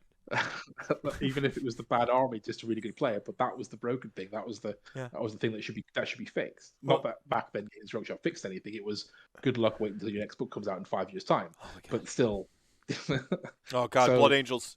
When I was playing Blood Angels, still it was a 4th and 5th edition transition in 40k, and we got deep striking Land Raiders, and my buddy gave me Land Raiders. He's like, you're the only Blood Angel player not running Land Raiders. And I'm like, yeah, because fuck tanks. If I wanted tanks, I'd be playing IG. I want to fly at them and hit them with a fucking sword. What don't you understand about this?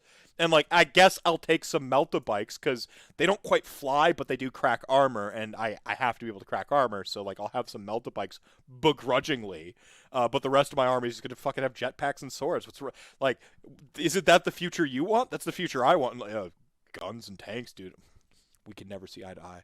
Anyway, he fucking gave me fucking Land Raider Crusaders, because like, and just people just losing their minds. I think back then I was still on the was it Bolter and Chainsword or something like that.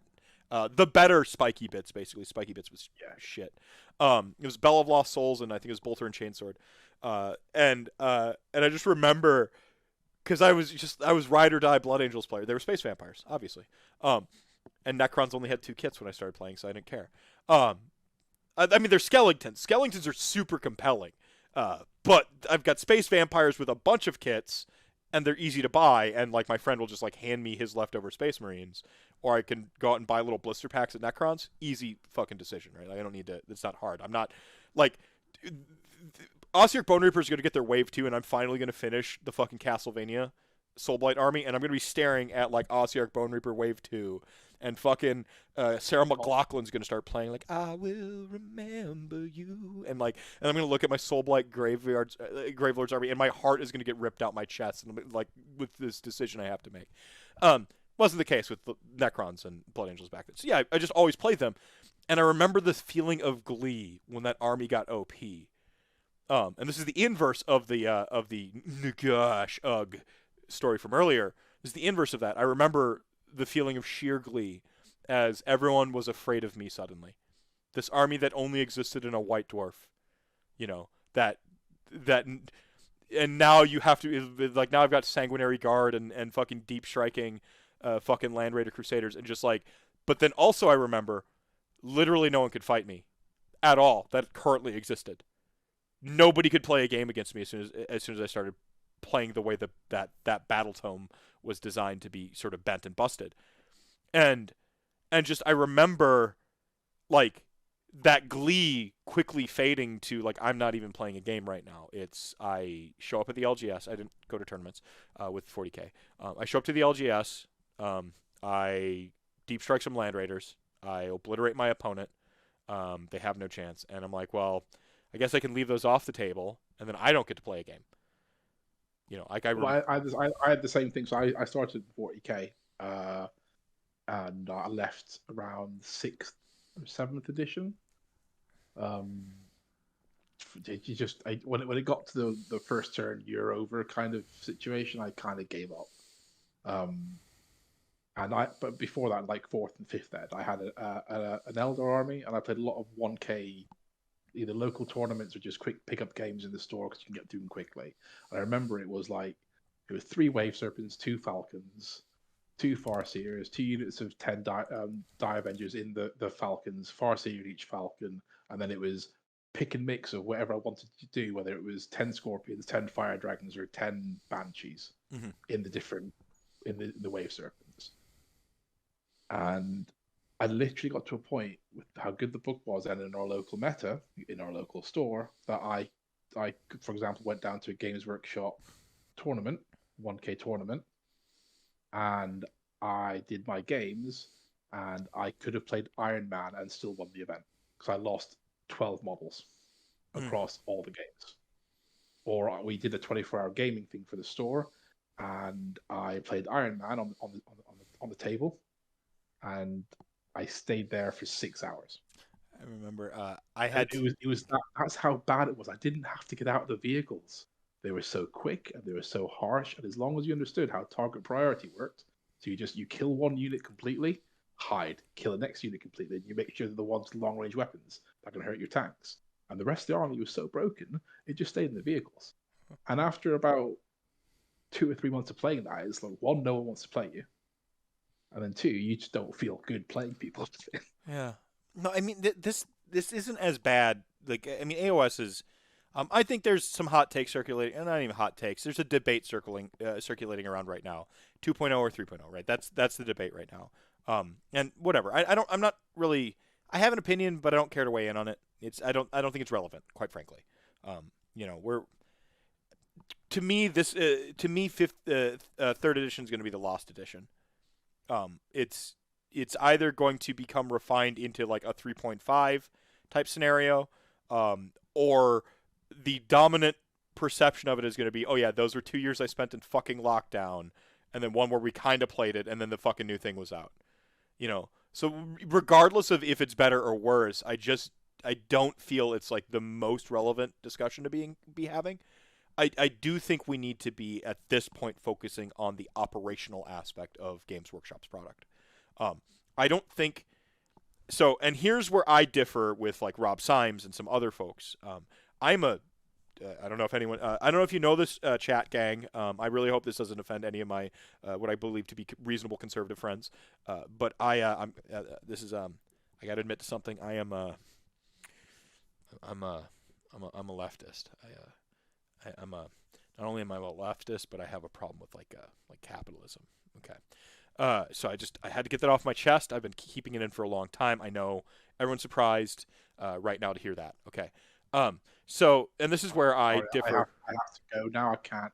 Yeah. I can't be on here with you. That's just it's. Yeah. Oh, you're a Tory. Look, Labor Party. I don't have Party being Tory. yeah. No. It's not getting into that debate. We've had hours of that. We're not doing it tonight. No, I'm fucking around. What I was gonna say is but I'm not deluded. I know I live in a capitalist society. So when I see Games Workshop's business practices and people like run for the hills about how exploitative this company is and how evil they are as a corporation, I just kind of go, they're a corporation. What do you expect? And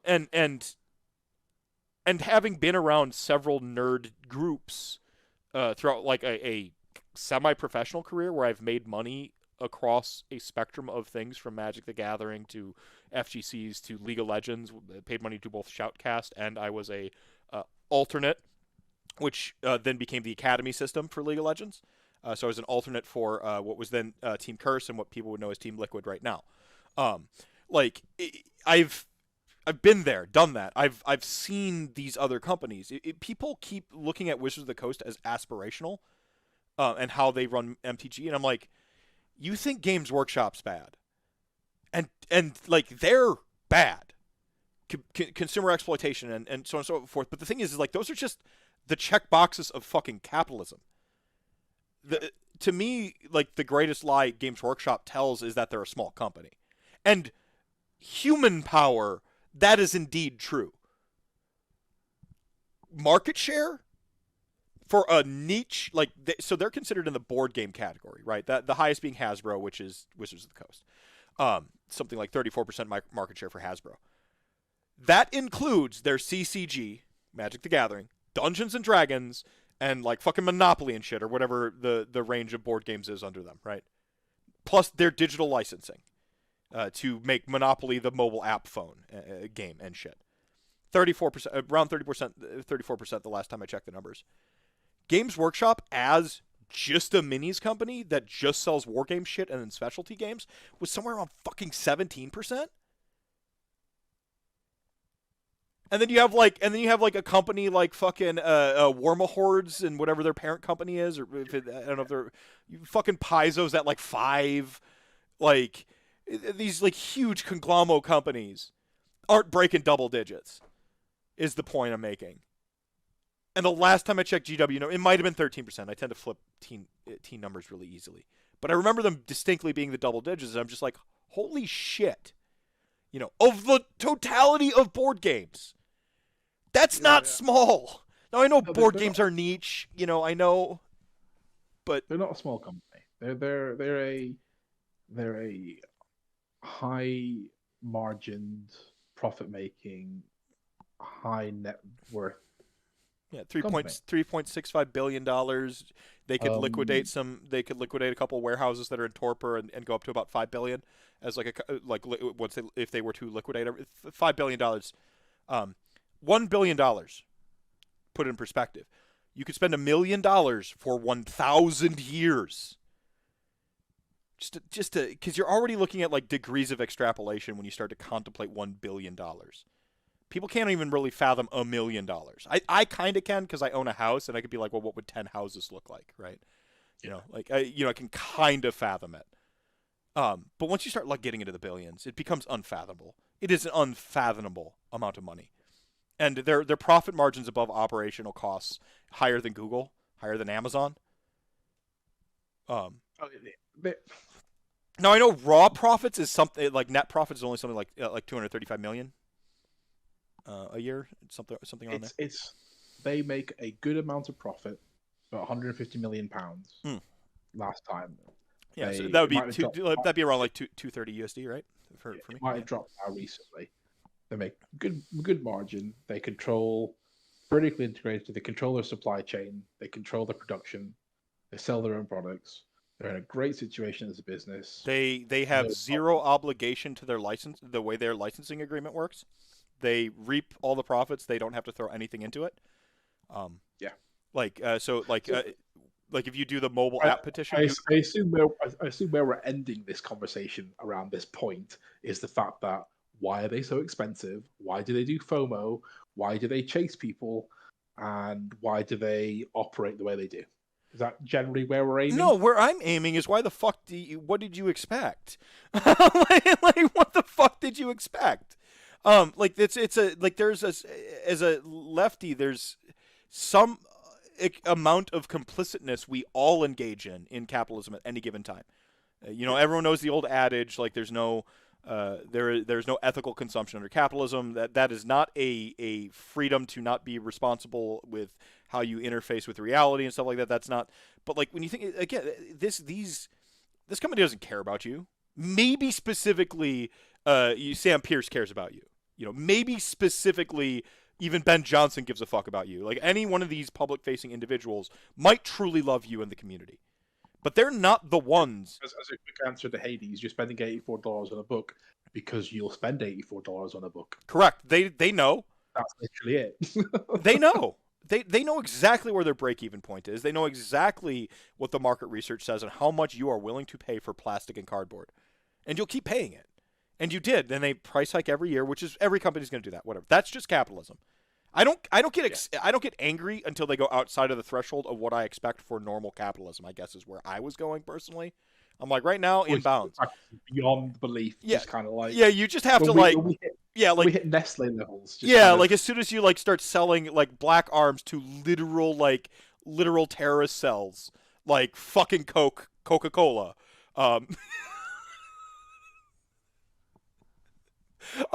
No, you think I'm speaking in hyperbole there? No, like fucking Coca-Cola has like fucking black market connections. I will accept the corporate nature of the business because that's what it is. I just want them to pretend to care a bit more. Correct. Yeah, and a little bit more. So what they're doing now is perfectly fine for them to make their money. They're going to start losing money because I think COVID's going to catch up. Yeah, it's going to catch up. It's going to drop, and that happened to everyone. So the company I work for saw great online sales. I need to be careful here. We are not the best online, but we saw a boost in our online sales. COVID finished, choice came back, we saw a drop. Now, maybe or maybe not, my company thought they'd hold on to that, but we haven't. And I can tell them exactly why they haven't held on to it because that's my job. I look at the customer feedback and all that kind of stuff. So now we're trying to fix it because actually I said, you're not going to hold on to it. They went, yes, we will. 6 months later, I've said, you've not held on to it. They've gone, why haven't we done that? And it's like, well, look at all these data. I have. Yeah, data. Yeah, here you go. Yeah. Your glasses suddenly blotted out your eyes, and like you had to you were suddenly like underlit and backlit at the same time as like your eyes just become completely silver, and you're like, well, I have the data, and you just like unfurl dossiers on the table. So Games Workshop will see a drop off, and also costs are going up, and they do have some impact on them. Not a lot because they control their own manufacturing, but there is still some raw cost in there. Now, whether that justifies price rises, that's a completely different topic. I'm not, and even but they have the money. They have the money to invest in their games development. I know they say they're a miniatures company. But when they're talking about joining with ITC and they've talked about they're now launching their own tournaments in the US and that. All a mistake. Go ahead. Purposely stepping away. They're purposely stepping outside of the we're a models company line. Yes. Because now actually you're engaging into the competitive tournament scene or match play scene. As soon as they start doing that, by rights, there will be more of a focus on the quality of their game design. And they should start spending a little bit more money to support those people. Right. To make them their job easier so they can deliver a better game. They want to deliver a good game. I guarantee you the people working there want to deliver And whatever you want to say about I think Jervis Johnson retired or something like that. Whatever you want to say about Sam Pierce, like they want to sell you. They want to make the best game they possibly can. It's can they or not. And the same thing happens in video games. Now there are certain AAA companies like they get no sympathy from me at any level. The employees do, but those companies don't. Yeah. But like when it comes to like your like AA or single A studio, there isn't anyone in any of that infrastructure that doesn't want to like make or sell a good game. They might have conflicting ideas, and some of that like rubber band effect of like, well, my good ideas over here, your good ideas over there, and then they're like, well, we'll meet in the middle and just snap, and you don't get anything. Just go hard in the paint one way or the other, and you're gonna make something great. But that rubber band effect, like you can stretch it so far before it's gonna snap back. Whatever. You can't pull it completely in two different directions. But I don't think anyone who gets hired for a fucking multi-billion-dollar game company on purpose, like their job is like, I want to design games. Yeah. Well, no, sometimes someone, and you're like, hey, you're good at copyright. Like, I can get you, I can get you like 50,000 a year, whatever you're 75,000 a year. Just come and write copy and release like fucking White Dwarf articles. All right, cool. Like there's some of that going on. There's always some degree of nepotism, and I know some people aren't going to like this, but you want to know why Ziggy's on here instead of Warhammer Rob? I know Ziggy better. It's nepotism. Yeah, my bad. Sorry, Warhammer Rob. No, like there's gonna be shit like that, but I don't think anyone who goes into gaming wants to make bad games. They have their opinions, and they're gonna go in different directions. I don't want someone to get the wrong read on what I was saying about capitalism and like our degrees of complicitness. Okay. And when Games Workshop goes out of bounds, then call me type thing. Because I think they're going out of bounds is kind of where I was going. And I don't think any degree of capitalism is really acceptable. You just aren't going to you're just not going to surprise me. Yeah, you're just, So anyway, with Games Workshop, they have the capital and the monopoly, basically. They're essentially, what is their competition? What's their next highest market share? Do you want to know why the Old World's coming back? Because Ninth Age or whatever the fuck started, and Kings of War started to actually create a market for them to crush. Yeah. Like they right. So they've got their market, and they're seeing these people over here that are still doing something. They're like, well, if we just go back to the old world, we'll just bring them back into the fold. We'll just scoop them back in and see what happens. Just bring them in. It's the Amazon/Walmart thing. They don't even care about profitability there. They're not even looking at profits in that scenario. They're looking at market share, and they're like, hey, look, they just made these like condos over here and like a nice little park. Mine now, and they just fucking buy it. But they're not stupid. So they did this with Blood Bowl because it's no surprise that Blood Bowl came back as a board game when Guild Ball and other games were popular. Now Guild Ball screwed itself, but they were still there. There was suddenly a open market of people selling something that was kind of Games Workshop's. Yeah. They were like, you know what? Yeah, let's have Blood Bowl, and it literally killed it. Just slammed it down because they all went, Blood Bowl, and they ran back to it. Nostalgia and everything else. The Star Wars squad game, the minis like aerial spaceship. Star Wars Legion. Yeah. Yep, Star Wars Legion. And Games Workshop releases the Yep. Yeah. But that's fine because they've got all these games which they can bring them back. So what happened is they cut all those games in the bad years when they didn't manage certain licenses very well. They kind of overextended. So I worked for them at that point. I'll hold my hand up. I worked in store for Games Workshop for a number of years. You bastard. My early 20s. You're suddenly you're suddenly a corporate overlord, and I can't trust you anymore. No, keep going. No, trust me. I was there for the weight ordered models. That's why I was there, because there was nothing so fine as being able to buy your models on weight. No, I think. I mean, part of me for Games Workshop is they're not stupid. No, they might absolutely not. like people that think they're not a stupid company. There's nothing about the numbers that tell me this is a stupid company when I look at like sort of like the objectives of capitalism. They control their supply chain. Like they made a couple like kerfuffles there, trying to like save some money, but like kind of everyone made those same mistakes, buying into the same sort of like globalist grips, sort of the same globalist pushes and trends, and then like other things happen. Brexit and COVID and blah blah blah. So yeah, they've had their setbacks. They haven't like crushed it. One person said that like, yeah, but are you gonna like commend somebody for making like $5 when they can make 10? And I go, yeah, they still made $5. And whether you want to judge them on how much they could make and that being a mistake, I will leave that up to the discretion of my viewers, my audience, of chat gang, of whomever. Fine, sure. I will even concede the point. Go ahead. There's also, even if there is a way around this where capitalist intent can still develop a good game. Well, that's where the market share, the Amazon approach, they don't even. Game. So, Go ahead. I was going to go with Amazon, but Amazon spent years convincing their shareholders that they would not get a dividend. 10 years. They would get no dividend. Yeah, no dividends, no nothing, and everything was plowed back in to their infrastructure, their warehousing, the logistics, everything like that. Notably, their algorithm development. This is where they were highly trying to develop the web store. It was kind of all hands on deck. Yeah, go on. This is a great story. But it was just money straight back into the business. So it's like, yeah, we know you want dividends, but you're not going to get any. You're not going to get this big profit either. We're just going to hammer this money back into it. Yeah, so Bezos delivered the speech personally. Yeah, after all those years, they get to a situation now where wow, you can see if you ever look at their information, their profit margin, it just goes flat, almost near nothing, and then jumps up because they've reached that point where all that investment pays dividend. Mm-hmm. So you can see something similar in the Games Workshop's development if they were to invest heavily in their games development and maybe bring prices down a bit and expand their community build to hook more people in.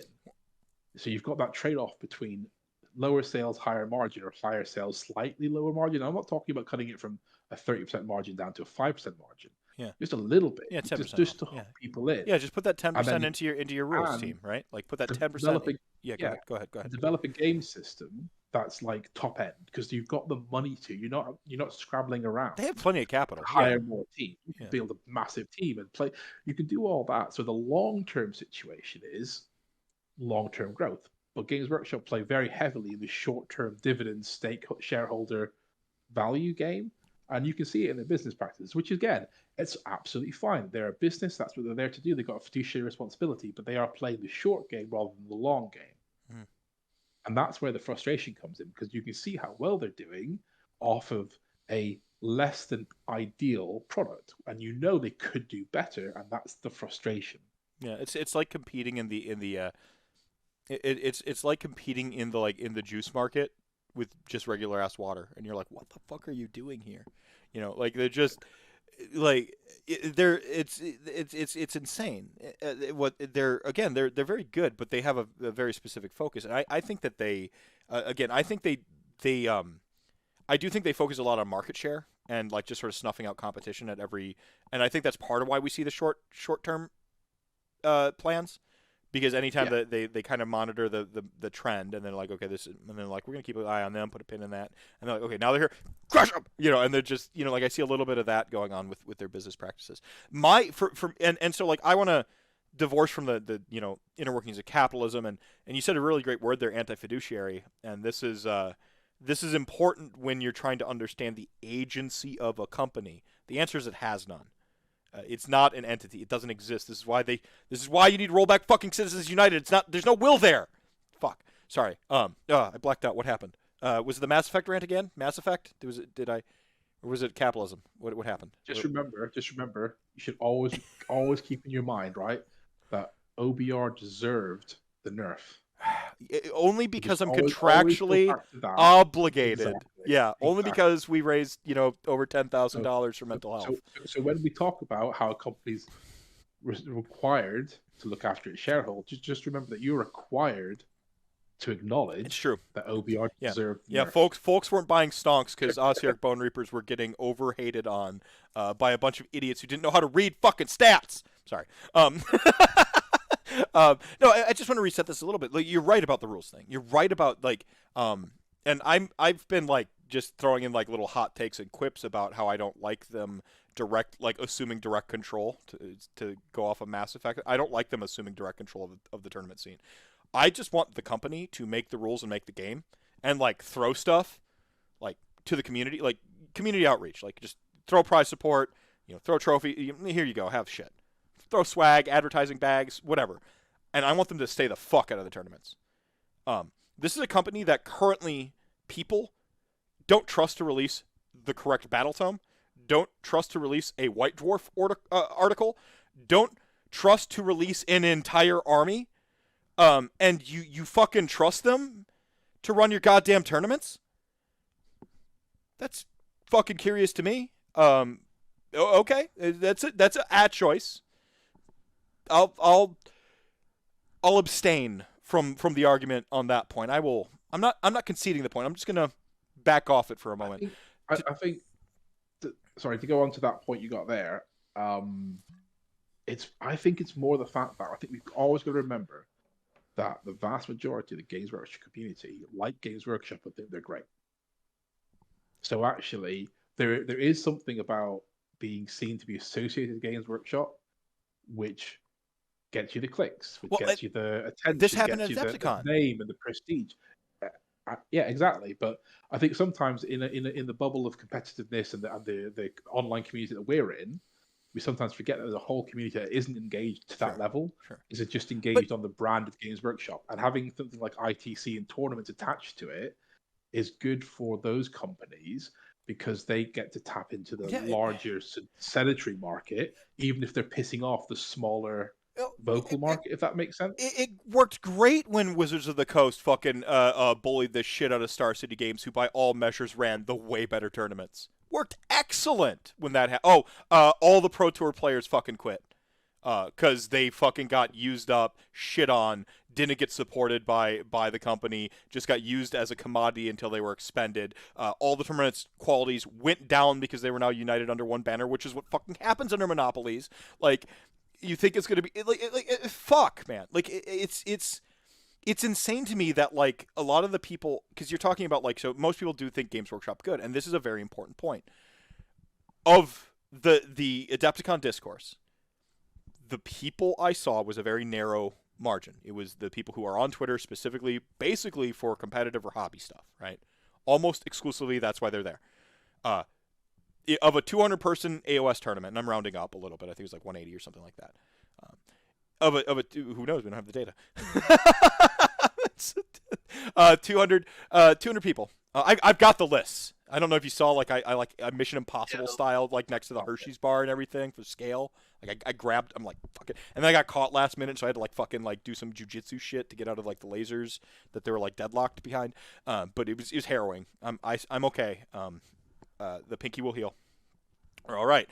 But 200 people. I don't know, like maybe 10 of them, 50 of them.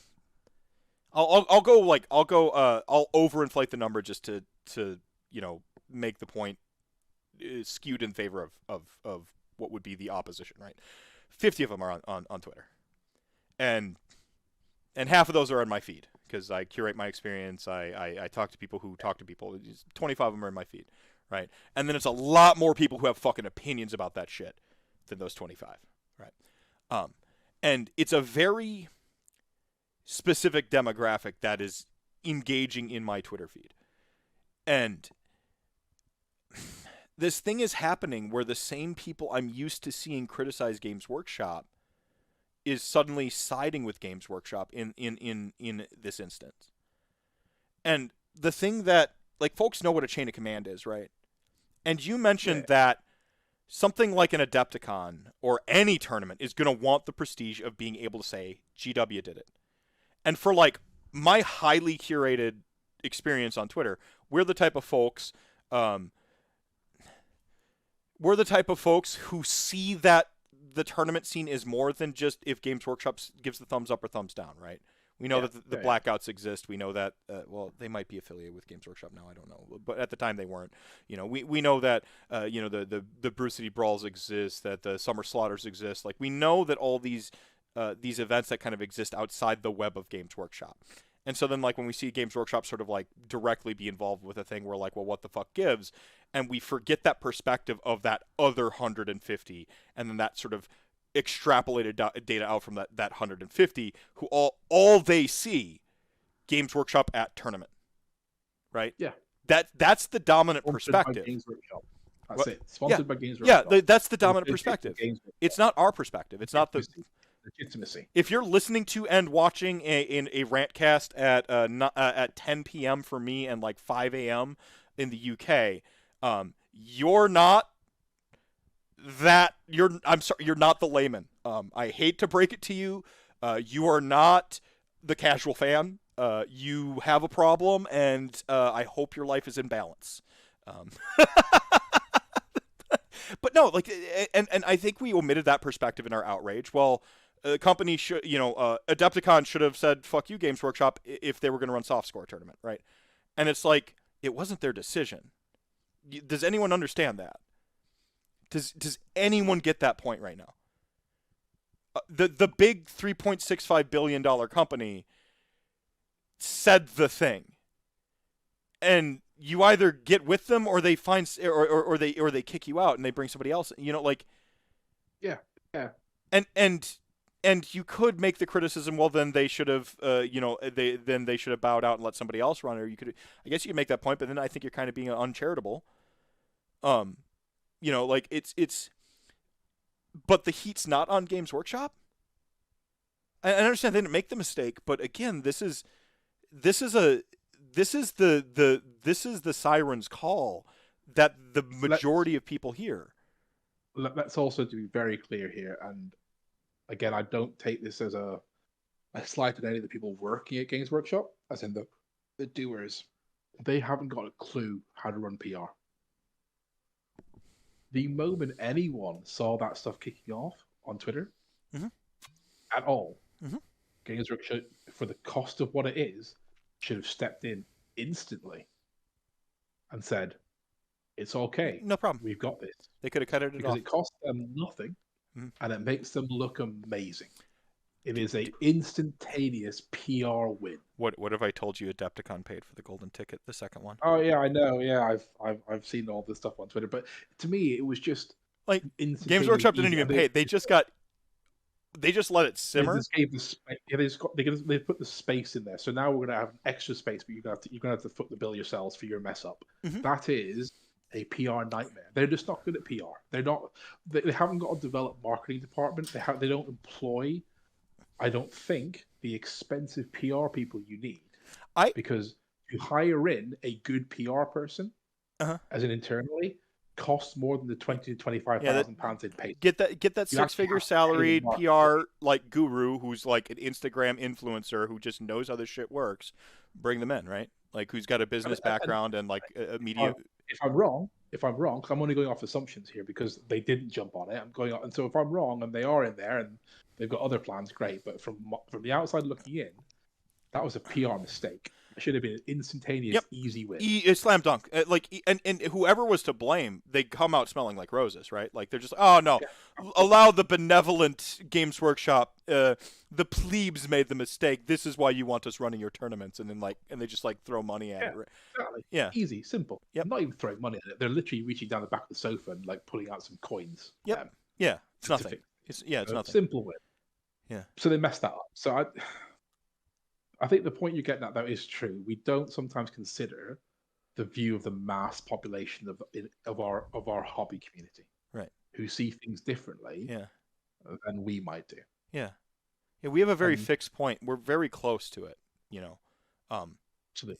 And this is coming from someone who 2 years ago was in that mass community. I think that's valuable, though. I didn't know there was a competitive scene really. If I went to a tournament, it was a one-dayer with my mates to have some fun.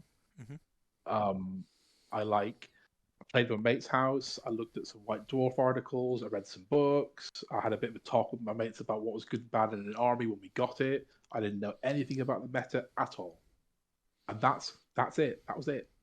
That's all it was, and it was something fun for me to do. Now I'm more involved. The stats help me kind of understand what's going on. I see everyone on Twitter. I speak to you. listen to Rob's show, listen to Haywo, Vince, all that kind of stuff, plugged in. Mm-hmm. The plugged in community is tiny compared to the mass community. And Games Workshop, to be perfectly honest, probably don't really care about us. They care about the mass community that will make the money. Yeah. Who love their reveal articles. Who like the rumor engines, those aren't made for us. All that stuff. They love it. They lap it up. Yeah. Right? And that's fine because that's how the company is going to hopefully grow. And actually, if the company grows, maybe eventually they'll invest more internally so we get a better game. Right. But that's the difference about when we start having our like meltdowns about things. It's because we are a tiny proportion who has a big voice in our sphere. See you, Tristan. Hades. Yeah, we talked about the stats as in how I gather them with Warhammer Rob. What we look at, it's not really much point going through the kind of what's good and what's bad as an army and that kind of stuff because it's all up online for people to see, which I guess is the whole point. We wanted to make sure it was up there for anyone to look at any point. You can very quickly run off the fact that there's 5 armies that are good throughout the entirety of the edition. Since January, actually, it's only about 2 that are a bit of a struggle. You're looking at Seraphim and, amazingly, Big War, who are not played as much but seem to be doing quite well in events. You've got those armies struggling at the bottom. Darkling Covens. Depends. What is Darkling Covens? Is that is a Sigmar? I'm really bad at this stuff. I can tell you, I don't know. Mephisto, what's the Darkling Covens? They're dark elves, the old dark elves. Oh, is that the Cities of Sigmar? Yeah, they're within the Cities of Sigmar purview. They used to be their own army back in like 1.5, 1.0. Okay, because there was a question in there, and I, stupidly being some person who looks after the stats, I don't know what they are, which isn't great. Let's see, City of Sigmar, Darkling Coven. Did we talked stats, but we talked a little bit more about the nature of stats than actually like the stats. The stats, like, I don't want to take heat away from Rob Symes. It's like half his content every week, so I'm not gonna fuck with that. I'm not gonna. Well, I was saying there's not much point in me spending time going through them because they're all up online. If anyone wants to look at anything, yeah, the website's there for you to see it. Like it's just hanging out here. Number of tournaments by months. Like, look, October's really the hot month, huh? It was coming out of lockdowns in lots of places. Yeah. So lots of events are starting to kick off. That's an interesting point just to begin with. Like obviously correlation and causation, not the same thing. But when you sit there and you stick at data and you're looking at data all the time, you can't help but try to look for like corollaries, right? So like you immediately identify like, well, the correlation around the correlating event around this time was like coming out of lockdown, so everyone threw a tournament right there, right? Yeah, exactly. Yeah. And that's a standard kind of thing in analytics. It's correlation and causation. Mm-hmm. And to be perfectly honest, with the data we've got, you're looking at correlations, and then you use your knowledge and your experience to look for the causations. So that's why it works quite well with Rob on his show.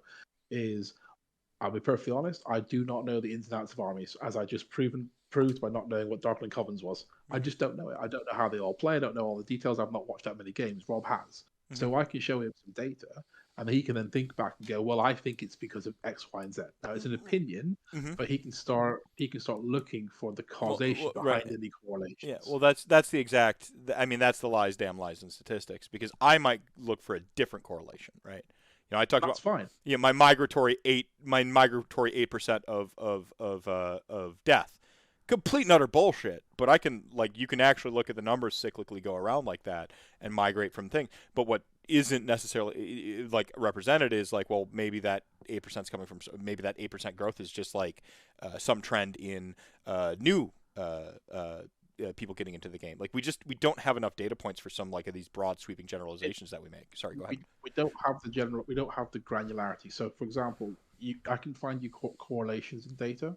I can't find the causation because I don't know, for example, in each of these matches what happened. Mm-hmm. Was it a dice roll? What was the army composition? How did the turn go? What kind of decisions were made? And that's when if you start saying X is doing well because I think they're playing it this way, you're going off of what you've seen in the environment, right. Things you hear online, what you your see experience, play, yeah, and your experience, and you try to imagine how would you make this situation happen, knowing all the facts you know? And that's where your analysis comes from, and that's absolutely fine. I think there's nothing wrong with having different takes, as long as you're not literally pulling shit out your saying, ass.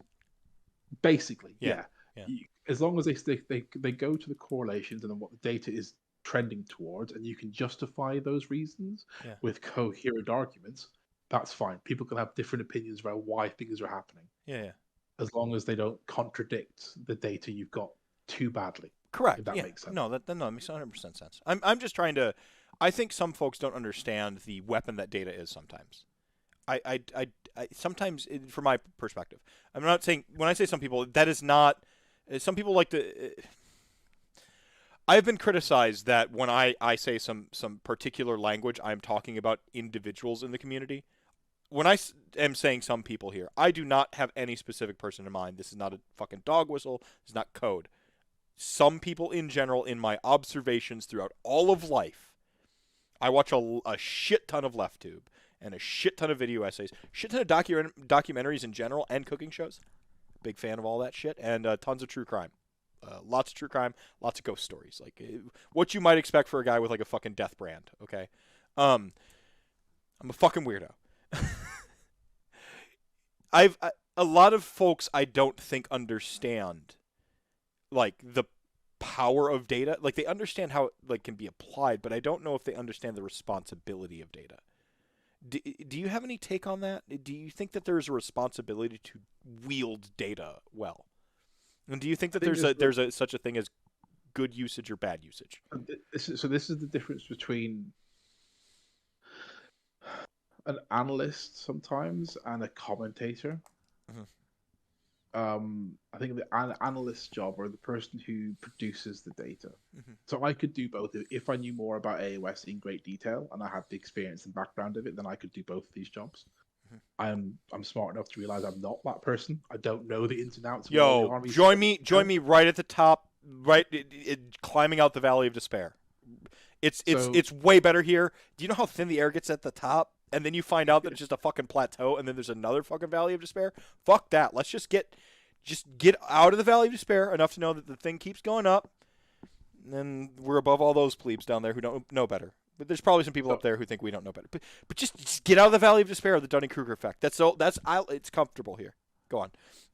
The responsibility of producing data, especially when you're going to put it out in the community, is to make sure you put the context around it. So the first thing you do, for example, is you put your disclaimer at the front. Right there, yeah. So people know, they know that you're not claiming this is the truth. This is all data points to be interpreted and look for trends. The next point is just to keep an eye out on the takes taking place, so that you can step in when needed, just to clarify things. Yeah, fucking LLV came off the bench with a data question the other day. I'm just like, holy shit! And you did it with Halo asked the question about first turns, right? I think we were talking about that before we went live, and you're like, hang on a second, and you're just like, like adjust your hoodie and like jump in there and like like with the data. Go ahead, yeah. But it's also when they start using the stuff you've made public, and if they start using it in the wrong way, obviously the wrong way, and it's not to jump down their throats and say, "Oi, stop being stupid, don't be an idiot." It's just to go in there and say, "Just remember." Do you know if you're interpreting this right or X, Y, and Z is the case. So with that information, do you still think that's your point you want to make? And it's just that. So that's, I think, the responsibility is to help people understand how to use the data. So as an analyst, you feel some. Go ahead. Sorry, finish your point too. Sorry. So it's the guide rails around the information you're getting. So one, it's making sure the information is as good as it can be, and then make sure you offer some guide rails for how they should be used. Yeah. But then after that, as long as it's not fundamentally lying, people's takes and opinions on the data is their opinions within. It's just contextual. Yeah. They're not doing a jump from fucking out of nowhere. They're actually grounded somewhere when they start to develop an opinion. Yeah. And make Their opinion might be different than yours, but it all comes down to the same basic fundamental facts or data points. Yeah. As long as that's okay, you're fine. Yeah. That's your responsibility. And then you're just disagreeing. It's all right. Who's got the better argument to make besides the data? Who's got more context they can fill in, or who can add in something? Yeah. Okay. So to me, that's the responsibility of the person producing this information, is to give that context, the guide rails, and to step in when needed to clarify. But it's not for me to say you're wrong, beyond if you're misusing the information. All right. So journalism, it's 201 by the way, not 101 for this one. They wait until your second year journalism. Follow up question. You see, you can tell because. Have you had an instance of that? You don't have to out the specific person, but was there an instance you remember where you actually had to step in and be like, "Hey, you're using this data wrong"? It wasn't so much them using it wrong. It was they were going too granular on too small a base size. Interesting. So I couldn't tell them that they were wrong in their assumption because there wasn't enough data to tell them whether they were right or wrong. You're like, you've got 2 data points here, and you're trying to make this big point. Yeah. You know, the sample size on that is like 2 armies, right, or something. You know, something exactly. like that. So it was more around that because as soon as you give people the opportunity to start digging down into things, so you had people going, I want to look at this faction, I want to look at against this other faction, and I want to look at over this very small time period, and you've cut your what is on an overall level a very large sample size, which gives you a decent confidence level, and you've cut it right down. And that's the point where you go, just be careful about the statements you're making because the confidence is low.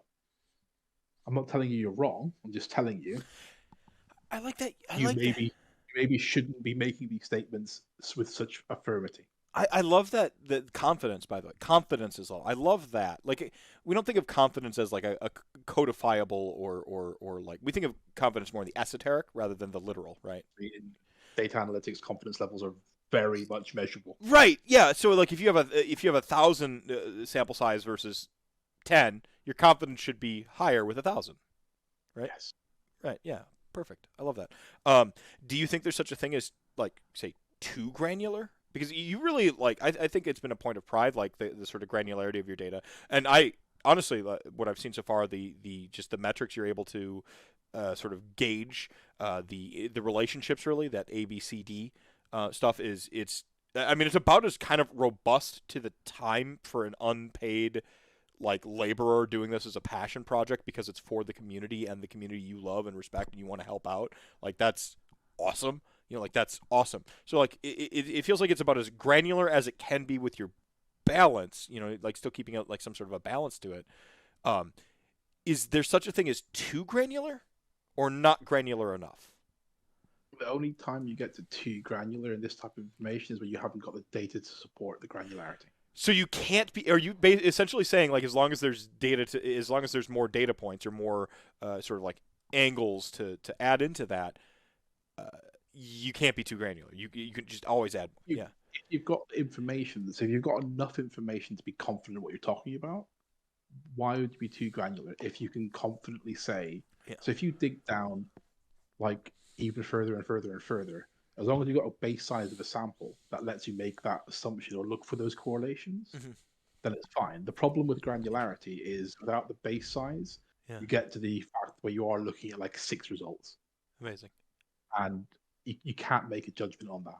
Well, so like if I'm like days of the week, maybe Gits win better on Fridays rather than Saturdays. Yeah, and the further you go down into granularity, the more you are looking at correlation rather than causation, because the random factors in there become exponential. So because essentially it's sort of like indirectly proportional. The more granular you go, the more on the corollary side and the less on the causal side you're looking at. Not quite. So I need to be careful here. Not all the time, but it depends on how you're looking at it. So, and if what you're looking at is right, like, there is no reason why they win more on a Wednesday. Okay, the step you need to look actually is who's playing on a Wednesday versus who's playing on other days. Brilliant. And you know what I mean? So you've got weekend warriors versus folks who have more free time because they can take Wednesdays off. The more finite you get, you have to be more careful about are you asking the right question and what are you looking at this right way. So, and we saw a little bit of it when we started looking at the one drop or the battle regiments in factions and that. It's like on the that's quite a granular thing to start getting down to that level. And if you look at you go, oh my god, who's got the most in it? LRL, I've got the most in it. Oh my god, it's horrible. It's what does that say? Yeah, their entire faction's built around it, because actually the units they take naturally fall into a one drop. because they want to take 2 units of wardens for 1 big unit of sentinels, and then a couple of characters. That's a 1-drop. It's built for it. Yeah, it can't help Beasts it. aren't built for that. We used to be. It's fucking opposite land. God damn it. We used to have the most one drop battalions. Triggered. I just flipped my desk. Like beasts need all those units. Yeah. So they have massive more drops. Yeah. So they're not built around that. But that's the thing, is like actually, whereas conversely, if you look at Stormcast, the Stormcast lists that went really well, so the ones that go 5-0, 4-1, and maybe even 3-2, they had a 1-drop or a regiment inclusion in the 80%. Those that were going 2 losses, or sorry, one or 2 wins or no wins, that was down like 30 or 40. Okay. So there you suddenly saw actually the armies doing well for Stormcast have a lot more 1-drops, and then so with that fact, you can then look at what's the causation. Well, actually, it's because they're going for 1-drops to get their dragons and their long strikes in there, so they can first turn shoot or choose not to shoot. So you come onto them, so they can get the double turn of the dragons. There's a specific choice to be made with how that faction plays that benefits from the 1-drop. Mm-hmm. So you got to be careful about what you're asking, what you're looking at. You have to have that context behind it as well. If you just throw those numbers out without thinking about it, you've got some armies that have really high battle regiment inclusion, some's not. Then beyond that, you can then start looking at, just because they got a battle regiment, are they a 1 or 2 drop? Because actually, there's people who have battle regiments and 3 or more drops. Yeah. Because they're actually including a battle regiment and hunters and warlord. Right. Right. So you've got to be careful as you ask, and that's the problem with granularity, is getting down that point. Are you asking the right question? Are you looking at the data in the right way? So related question: how do we get you the best data? Like how do because like you said, like Warhammer Rob has to click and when it goes into 1,000 lists in some weeks or something like that. Like if in an ideal world, and I'm not promising, I'm not going to like advocate per se, but just hypothetically, ideal world, how do you get the best data for what you're trying to do for the community? I guess I need to ask you up front, what are you trying to do for the community with this? Because I guess we've talked around it, but I've never really asked like what you specifically are, and then from there, how do we get you the best data for the? Do you want these? Are these granular? We, thinking like tournament score and soft score, and you're thinking like some people aren't even on the list. The TO is not tracking what fucking regiments or what battalions are in there. They're just like, is the list legal to have? Yes, no, and then they fucking check and they move on. Like, I guess, what do you want the community to do with your data? What is not just what do you, Ziggy, want the community to do with the data, and how do we get you, the proper amount of granularity, the right amount of data? So the first point, all I want the community to do with the data is know it's there. And if they want to understand something, go and have a look. Whether that's just a very brief look at the front page, which tells you who's the best army in the current meta. How do I find who's the best army in the meta? I'm looking at this. So if you go to the next page over. Bing. And then all region. Oh, here we go. Legion of the First Prince, apparently. Yeah. And across the entire 3.0, they are the highest winning percentage army. Fine, great. You can then change that by different periods and different. That's the simplest view of pure win rate across different factors. Yeah, now we're moving away. This is the least prescriptive, actually, because it's such a long time frame and there's other variables here. So if I'm trying to say that the best army in AOS 3.0 right now is Legion of the First Prince, I'm probably wrong by using this. Yeah, you might want to look at everything since January, because the meta changed significantly. So, for example, if you went to the AOS versions and you clicked on 3.1 and 3.2, you want 3.1. The reason why you're selecting 2 of those is because there's only been 12 events in 3.2. So not enough data yet, essentially. Yeah. All right, so now I've got Big Wall and Seraphon. I'm just 60% with Big Wall. Yeah, and that Big Wall, though, is because actually there's about 95 games being played with it. So we're still on the very low end of games, but they're being played by people who understand Big Wall. It's not a popular army, so you don't get a lot of the, let's just play Big Wall because I like the army list. And then you get smashed. They're being played by people who think they can make Big Wall work. Right. And then Seraphon, because it's just Seraphon. They're just big dumb lizards who Yeah, they're just good. Yeah, and they've just been consistent. It's funny because I was thinking Sons of Behemoth were going to be the new IDK, but it's looking like Seraphon kind of are. And by IDK I mean like the ultimate gatekeeper, stuck around the whole time, had the most So 4-in-1s. Suns were a gatekeeper until everyone realized that they could burst damage them off objectives, and then that was that. Right. And They if they your did have a army, slight resurgence with yeah, Sun. if armies were built to do that, and as soon as armies were built to do that, Suns struggle because you've got 4 models, and when they can kill 1 a turn, you're in trouble. When they can kill 2 a turn, You fucked. Yeah. basically. Yeah. So they changed how the meta was built, and now they're going to suffer from it. They're still doing well, but they're not the 60% they used to be at. Right. No, I see. I didn't when I made my premise that like the IDK. It wasn't because IDK didn't stay at 60%. It was just like you always had to account for them, and the minute you stopped like understanding them as a threat in the meta, they just like right back up. Like they just never. They never all of what we 2.0 all of 2.0 IDK was never out. They just were. Go ahead. The way objectives are, and the way giants claim them, successful armies are never going to be able to get away from having to be able to damage output. Yeah. So the meta is now built around having damage output. So my premise might still hold, but this is one of those we prove it when we look back on 3.0 type thing. Yeah, but now it's going to be tweaked around. Do you do that with combat ren? Do you do that with long range shooting, double shots? Do you do it with? But it's still all around. Yeah. Can you clear a giant? Yeah, can you kill a giant or not? Yeah. Can you kill a maw crusher? Can you? That's what you need to take them out. Yeah. And so there's still going to be that. That's going to be the bent of the game as long as they're there and they can do that. Now it might change because of the giants got absolutely hammered with Battle Scroll, so you might see less people taking them. And as their participation drops, it might give meta space to breathe. But as long as they're in there quite frequently, and you want to win an event, you have to be able to deal with them. So it's an interesting kind of balancing act around that. Yeah, no, I see. This is the stuff where like the first Warhammer Weekly episode I was actually on was actually predicting metas and stuff. I don't know if anyone knows this, but I have a very good. It's a combination of intuitive, but it's mostly dialectical analysis, holding your mind to totally contradictory realities, and then try to figure out what you can from that, and then you just do that with all the armies, and you go down the list, and you go, and then you predict the meta, and you take into the factor like the region. Like for instance, I know in my region, like we're weighted towards like certain armies, and when I look at UK like results and stuff like that, and talk to my friends in the UK, I go like I know that they're weighted towards these armies. Germany's for whatever reason weighted towards Fire Slayers. Actually, it's not hard to figure out how they're weighted towards Fire Slayers. I guess Germans basically are dwarves canonically, right? So you just Australia is the Galapagos. They're the hardest meta to predict on the entire fucking planet.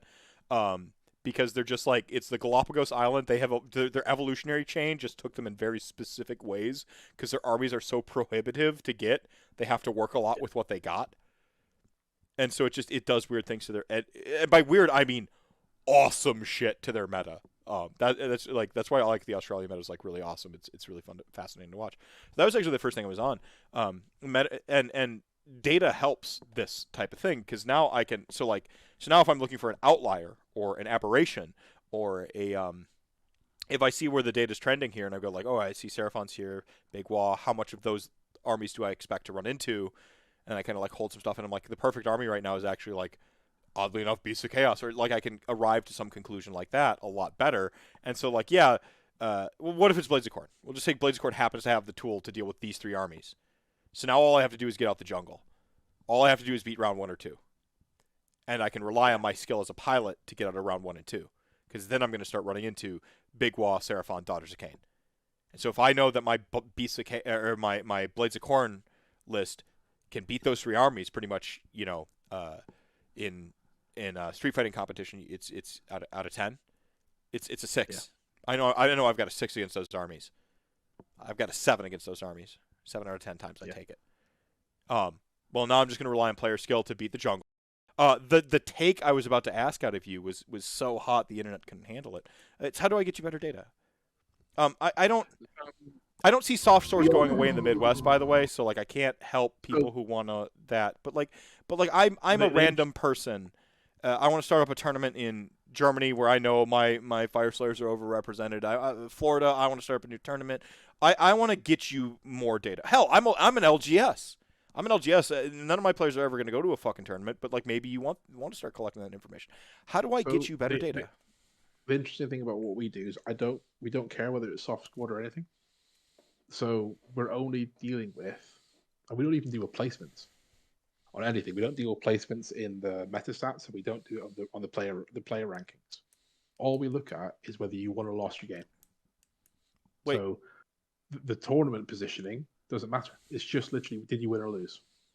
Wait, so that thing I said earlier about like they'll just look at the 5-0 or the 4-1, like I was accidentally correct? Yeah, we don't. So if you place based off of 50% soft scores, doesn't affect our data, because in the end we'll just collect who beat who. Yeah. Because if thinking about the meta, but on that super granular level too, that really important, like sort of yeah. Go ahead. But it doesn't matter for the meta stats, because how you finish in your tournament doesn't impact whether you won game 1 or game 2 or whatever it is. It doesn't matter whether Seraphon, whether you've got a fifth, all your painting points doesn't matter. It doesn't impact whether Seraphon beat Beast of Chaos. Mm-hmm.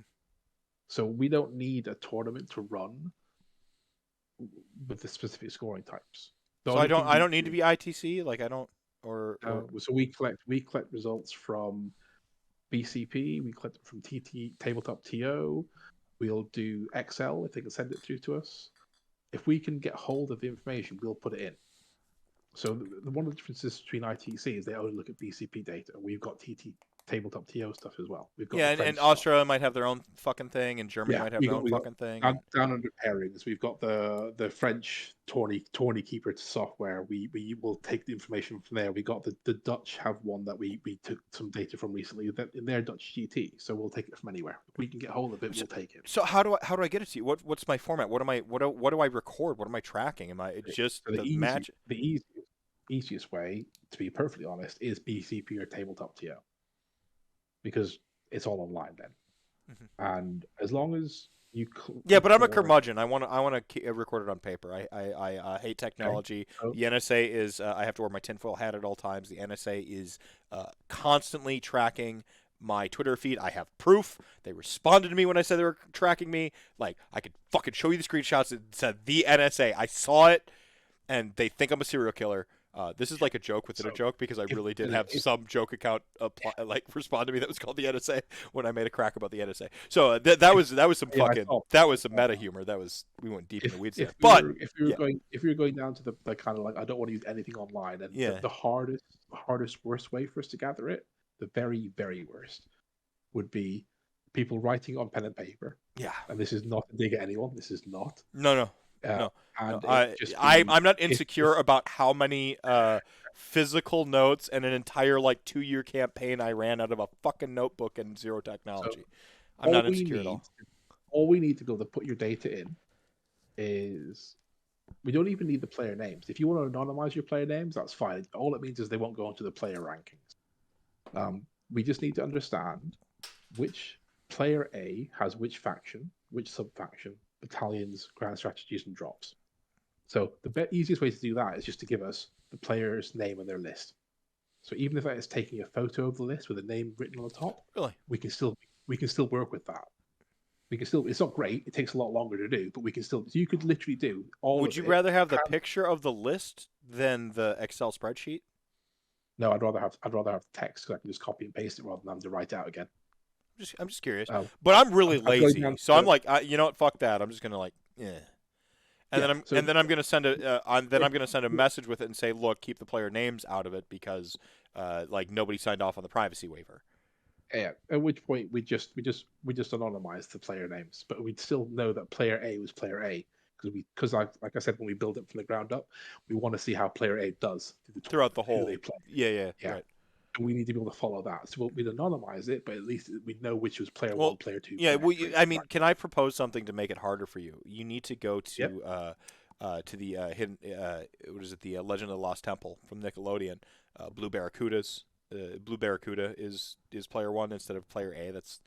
way less fun. Silver Snake, like you need to go through and just like alliteration of colors and animals. That's Animals. yeah, Okay. right. Just to So, take exponentially longer than like A1, A2, A3. Like so if you're going for the bare minimum of what we need, however it gets to us, because even if it's in photos, we will read it off and type it in by hand. man, that's mean. Rob will probably kill you, Yeah, no, but we that's will do it. yeah. All we need to know is player lists, and if you can't give us the lists, give us, as I said, faction, sub-faction, any battalions, grand strategy, and drops.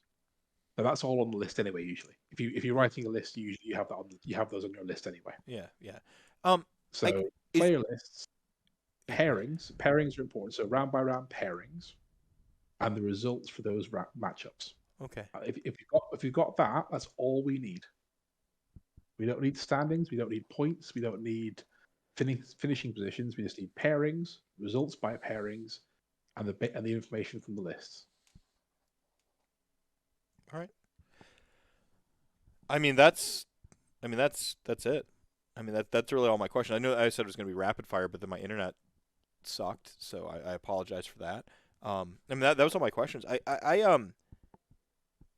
It's interesting because I find myself in this weird position where I love the data, but I also respect the player agency and the TO agency and all these little like community factors.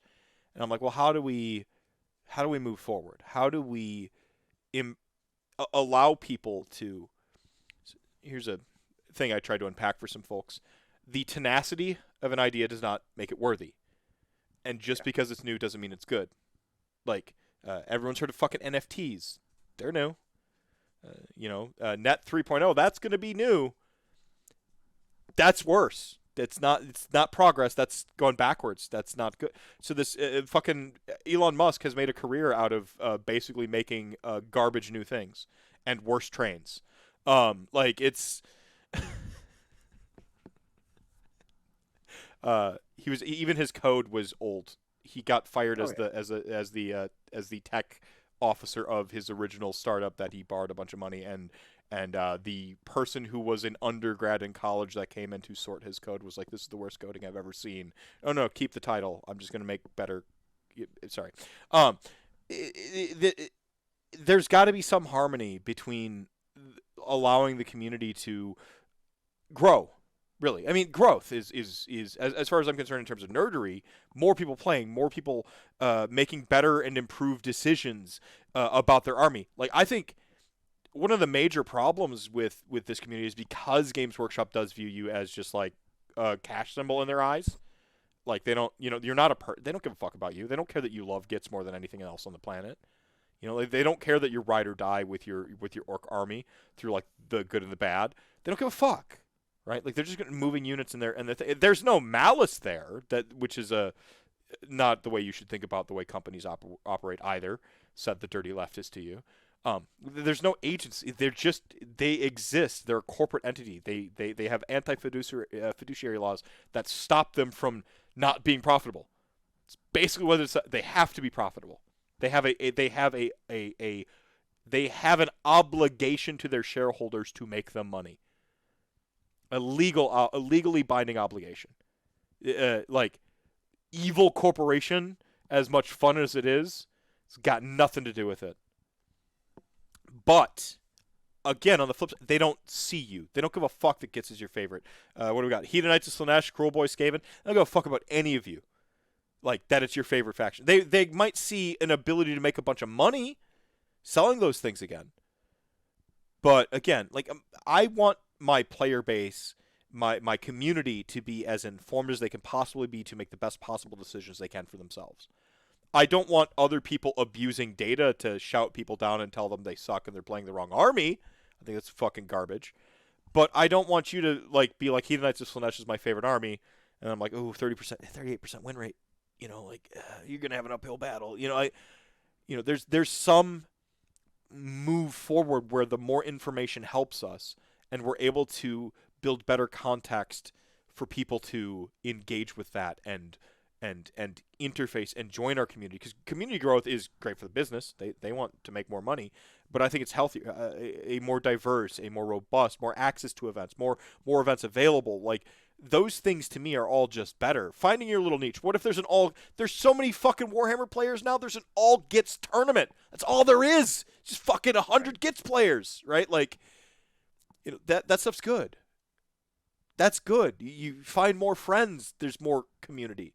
More community to stand against the big evil corporation. Like, all that shit is great. But to do that, we need, I think, better rules, because I do think I could prove to Games Workshop that better rules sell better. I would state a thesis on it. Like, I would spend 4 years I would spend 4 years in a grad school to prove to them that better rule. Like, I would literally be the nerd to fucking be like, oh, well, if your game has better rules, it's gonna sell better. And I would take an entire PhD on it. That's how much I believe that good rules. And for my part, I do think Games Workshop's trended in the correct direction. I think they have some setbacks. I think they've had some moments where you're like, what the fuck? But they're going in the right direction for rules. They can, and this is one time I am going to concede to myself and say they can be better in a material, obvious, and direct manner that makes them more money and helps the player base and the community. And when all those stars are aligned, it's the right decision to make. But data helping people make better decisions about their army without feeling prohibitive, I think that's an interesting dichotomy. I think that's an interesting dance. It's not a dichotomy. They're not opposed. What it comes to, again, though, is the responsibility of the people who are literate enough to use the data correctly, or to be there to make sure it's not used the wrong way. So if you see people using data to beat people down in the community, if I saw it, I'd have a responsibility. I would feel responsible enough to at least step up and say something that it's not about you shouldn't use that army. It's just being aware of limitations. And actually, you can look at the data and find a situation where Heed Knights do beat up on an army. It'll be there. There are certain matchups where they're good. Mm-hmm. Or you can point out the fact that someone like Bill Sousa and that kind of stuff. Yeah, just take whatever. Yeah, just beat. So there are builds where it can work, and actually, if you really want to try and use Heed Knights competitively, well, maybe it's to look at maybe how they play and how did those lists work. If you want to use Heed Knights to have fun, then just be aware that you might lose more matches than you win. And it's not so you spend your money expecting that this army is going to win all your games for you. Yeah. Because that's wrong. So it's just the context, and no one should use data to beat people over the head with. But it does happen. It happens in corporate life. It happens in everywhere. So I guess it's the responsibility, if you're going to put data out there in the community for everyone to use. Yeah, it happened with it. Yeah, it's happened with the lies of IQ. Like, it doesn't. There's no core premise to prove IQ even is a thing, and the data we have on IQ, we have a robust data set of IQ. There's no core science underneath that IQ even exists. There's no idea of intrinsic intelligence. Like, it doesn't exist. It like all these times that we've tried to prove that there is such a thing as like inborn or intrinsic intelligence. And it's to the point where we've tried to prove it so many times it has its own name that I can't remember. Like, it has its own capital letter, 2-part name to try to prove this principle that just doesn't. But we have tons of data on IQ, so you can use IQ to bludgeon people into death and make like a movie like, say, called Idiocracy. Yeah. That's an irresponsible use of information you've kind of made up. Yeah. No, it's just be the 38%. Yeah, just lean in. Ooh, OBR at 40? No, we're fuck your data. Your data is irrelevant because I found no. I guess you kind of we've kind of talked about outliers throughout this whole thing, so my outliers question is gone. The last question I have is a sort of a privacy concern, I guess, because I think like there's an apprehension in our digital age, and I don't want to ground this in what might be a potential cop out to like data good, data bad. Like I don't. That's not how I want to frame this. So I'm going to try to be very careful. I feel like in our age where we understand that we're all sort of like zeros and ones, like our digital presences, the algorithm tailoring our experience on Twitter to us, TikTok being kind of the worst affront to God, man, robot, or otherwise in terms of user agency and algorithmic like override. And we started kind of early on in the conversation about Amazon. Amazon basically said, hey, you're not going to make no dividends 10 years. We're just going to invest in all this shit. And one of the big ones was essentially designing their algorithm, their shopping platform. We have an understanding that we've grown up now that we're sort of like all digitized. We're all data on some level. And I think that there's this question like between like how maybe it's too existential. I don't know. But like, so I think what it comes down to, I think fundamentally around this, and we've kind of briefly talked about it before. This is a legal requirement in the UK.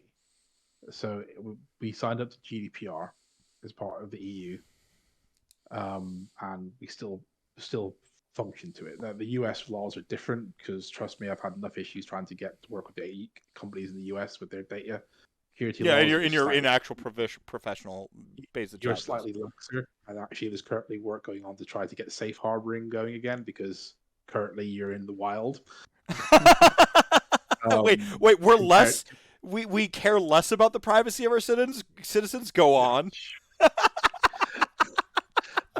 So I think the first thing to say is the meta stats themselves. There's no personal information in there.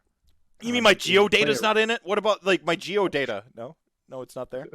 No. Okay. And then for the player rankings, which we haven't really gone into in this show, but there's a whole different thing around player rankings and all that kind of stuff. Well, that's got to be an opt-in type thing, I think, right? Like that's just. Well, at the moment, the player rankings, I think 95 to 98% of everything we've got is already publicly available online. What's publicly available online and what's ethically available online aren't the same thing. I'm thinking about whether I'm going to get in trouble with it or not. So it's already up online and publicly available. Yeah. Mm-hmm. So me taking it from the website and putting it on a different website. The onus is on that website, not you. Is kind of what you're saying. It's in public domain. Yeah. It's like if someone's mad that I shared their Twitter post, and I'm like, look at what person said, and they're like, look, bro, you didn't ask my permission to share my Twitter post, and I'm like, it's on Twitter. Did you think you had an expectation of privacy on Twitter, right? Like, because that's what America cares about is like, did you have a legal expectation of privacy? And then for the occasional ones we get off of Excel, I think there's like between 3 or 4 tournaments out of the 130 we've done. Mm-hmm. Usually you've got the TO's permission to get it, so we've had to ask the TO for that. So again, whether the TO spoke to the player. Hopefully the TOs. So this is another ground up thing that which has been like a sort of unspoken theme of tonight is like the ground up build of your data, the granularity, like the TOs, the community essentially, like your grassroots need to be doing their due diligence there. But even beyond that, with that assumption, I think so. I will happily remove anyone's name or change anyone's name if they want it to be changed. So yeah, this is where Silver Snake took this list this far, right? Yeah, we've got an email address. They can email through to us. They can DM the stat center if they don't want their name to be. So the first thing to be important is this: from a GDPR point of view, we only hold from personal identifiable information. We have your name. Yeah, that's it.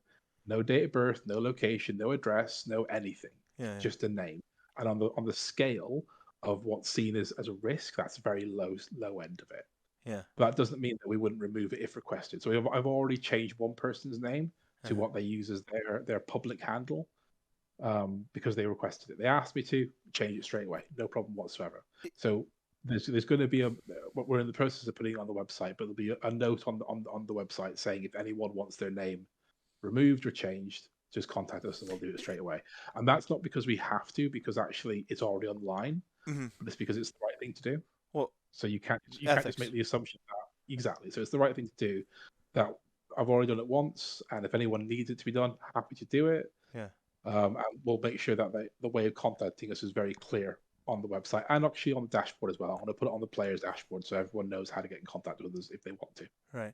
Yeah, because like you said, it's already kind of out there, but I don't think people, and this is part of the digital age thing, the zeros and ones.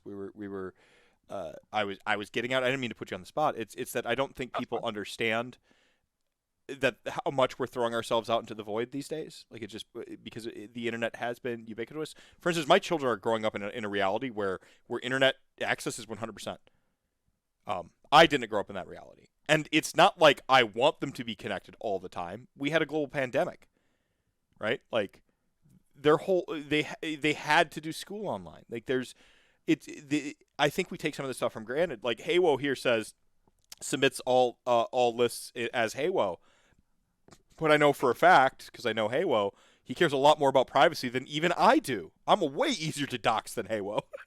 But it's not because I'm like, I've submitted to wanting to not have privacy. It's because I'm a doo-doo dumbhead and I don't think about it that much. And I think a lot of people don't think about it that much. And I think this is not a you thing, and this isn't a stats thing. This is not a stats question. I think content creators, thought leaders, I think community leaders, whatever label you want for the folks who, whether it's your LGS, store owner that you're like, this is the person I used to take. I mainly take my calls from, or whatever your community, whatever your sort of network looks like. I think that those various whoever is the disseminator of knowledge in these communities, community leaders I think is the best term for it. I think community leaders need to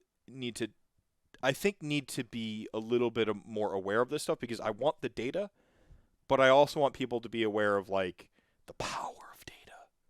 And and I think because we hold so little, because it is just their name up there. Yeah. If they want it removed, to me, it doesn't hurt me. Have your name removed, or you have it. Again, Blue Barracuda. I dibs on Blue Barracuda. You're going to see lists actually accidentally come under my real name, because I don't even fucking think about it when I sign my name to the fucking sign-in sheet and the thing. And people interchangeably call me either Andrew or Mephisto. When you see Andrew, see, I had my editing fix my last name so you can't dox me. You can see it come in. I want you Blue Barracuda. Fine. But for example, the French system actually, Purple Monkey. They've all got gamer tags in the French system, so it's all just gamer tags. Yeah, and that's great. That's a good barrier. That's fine, because actually, the way that we do it, it doesn't matter whether you're calling yourself Santa Claus or your real name. As long as you're consistent, it'll track. Right. It doesn't matter. So also, if you don't want your name up there, it doesn't actually hurt me, because I'm only doing this. If you want to see you want to see how good you are at the thing. It's the EP, right? That's literally it. So I want to measure I'm a gamer. I want my EP measured. I want to see how awesome I am on the internet. None of this is because I want to hold these records, blah blah blah. For the and if the community wants it, great. So like, if the community decides to turn around and says they don't find this interesting, I don't want it anymore, okay, I won't do it. That is objectively not not going to happen. People always want to know more. I started at the beginning with the anecdote about how like I wanted to feel like I was connected to that tournament by seeing what was going on, right? Like, we want that as a community.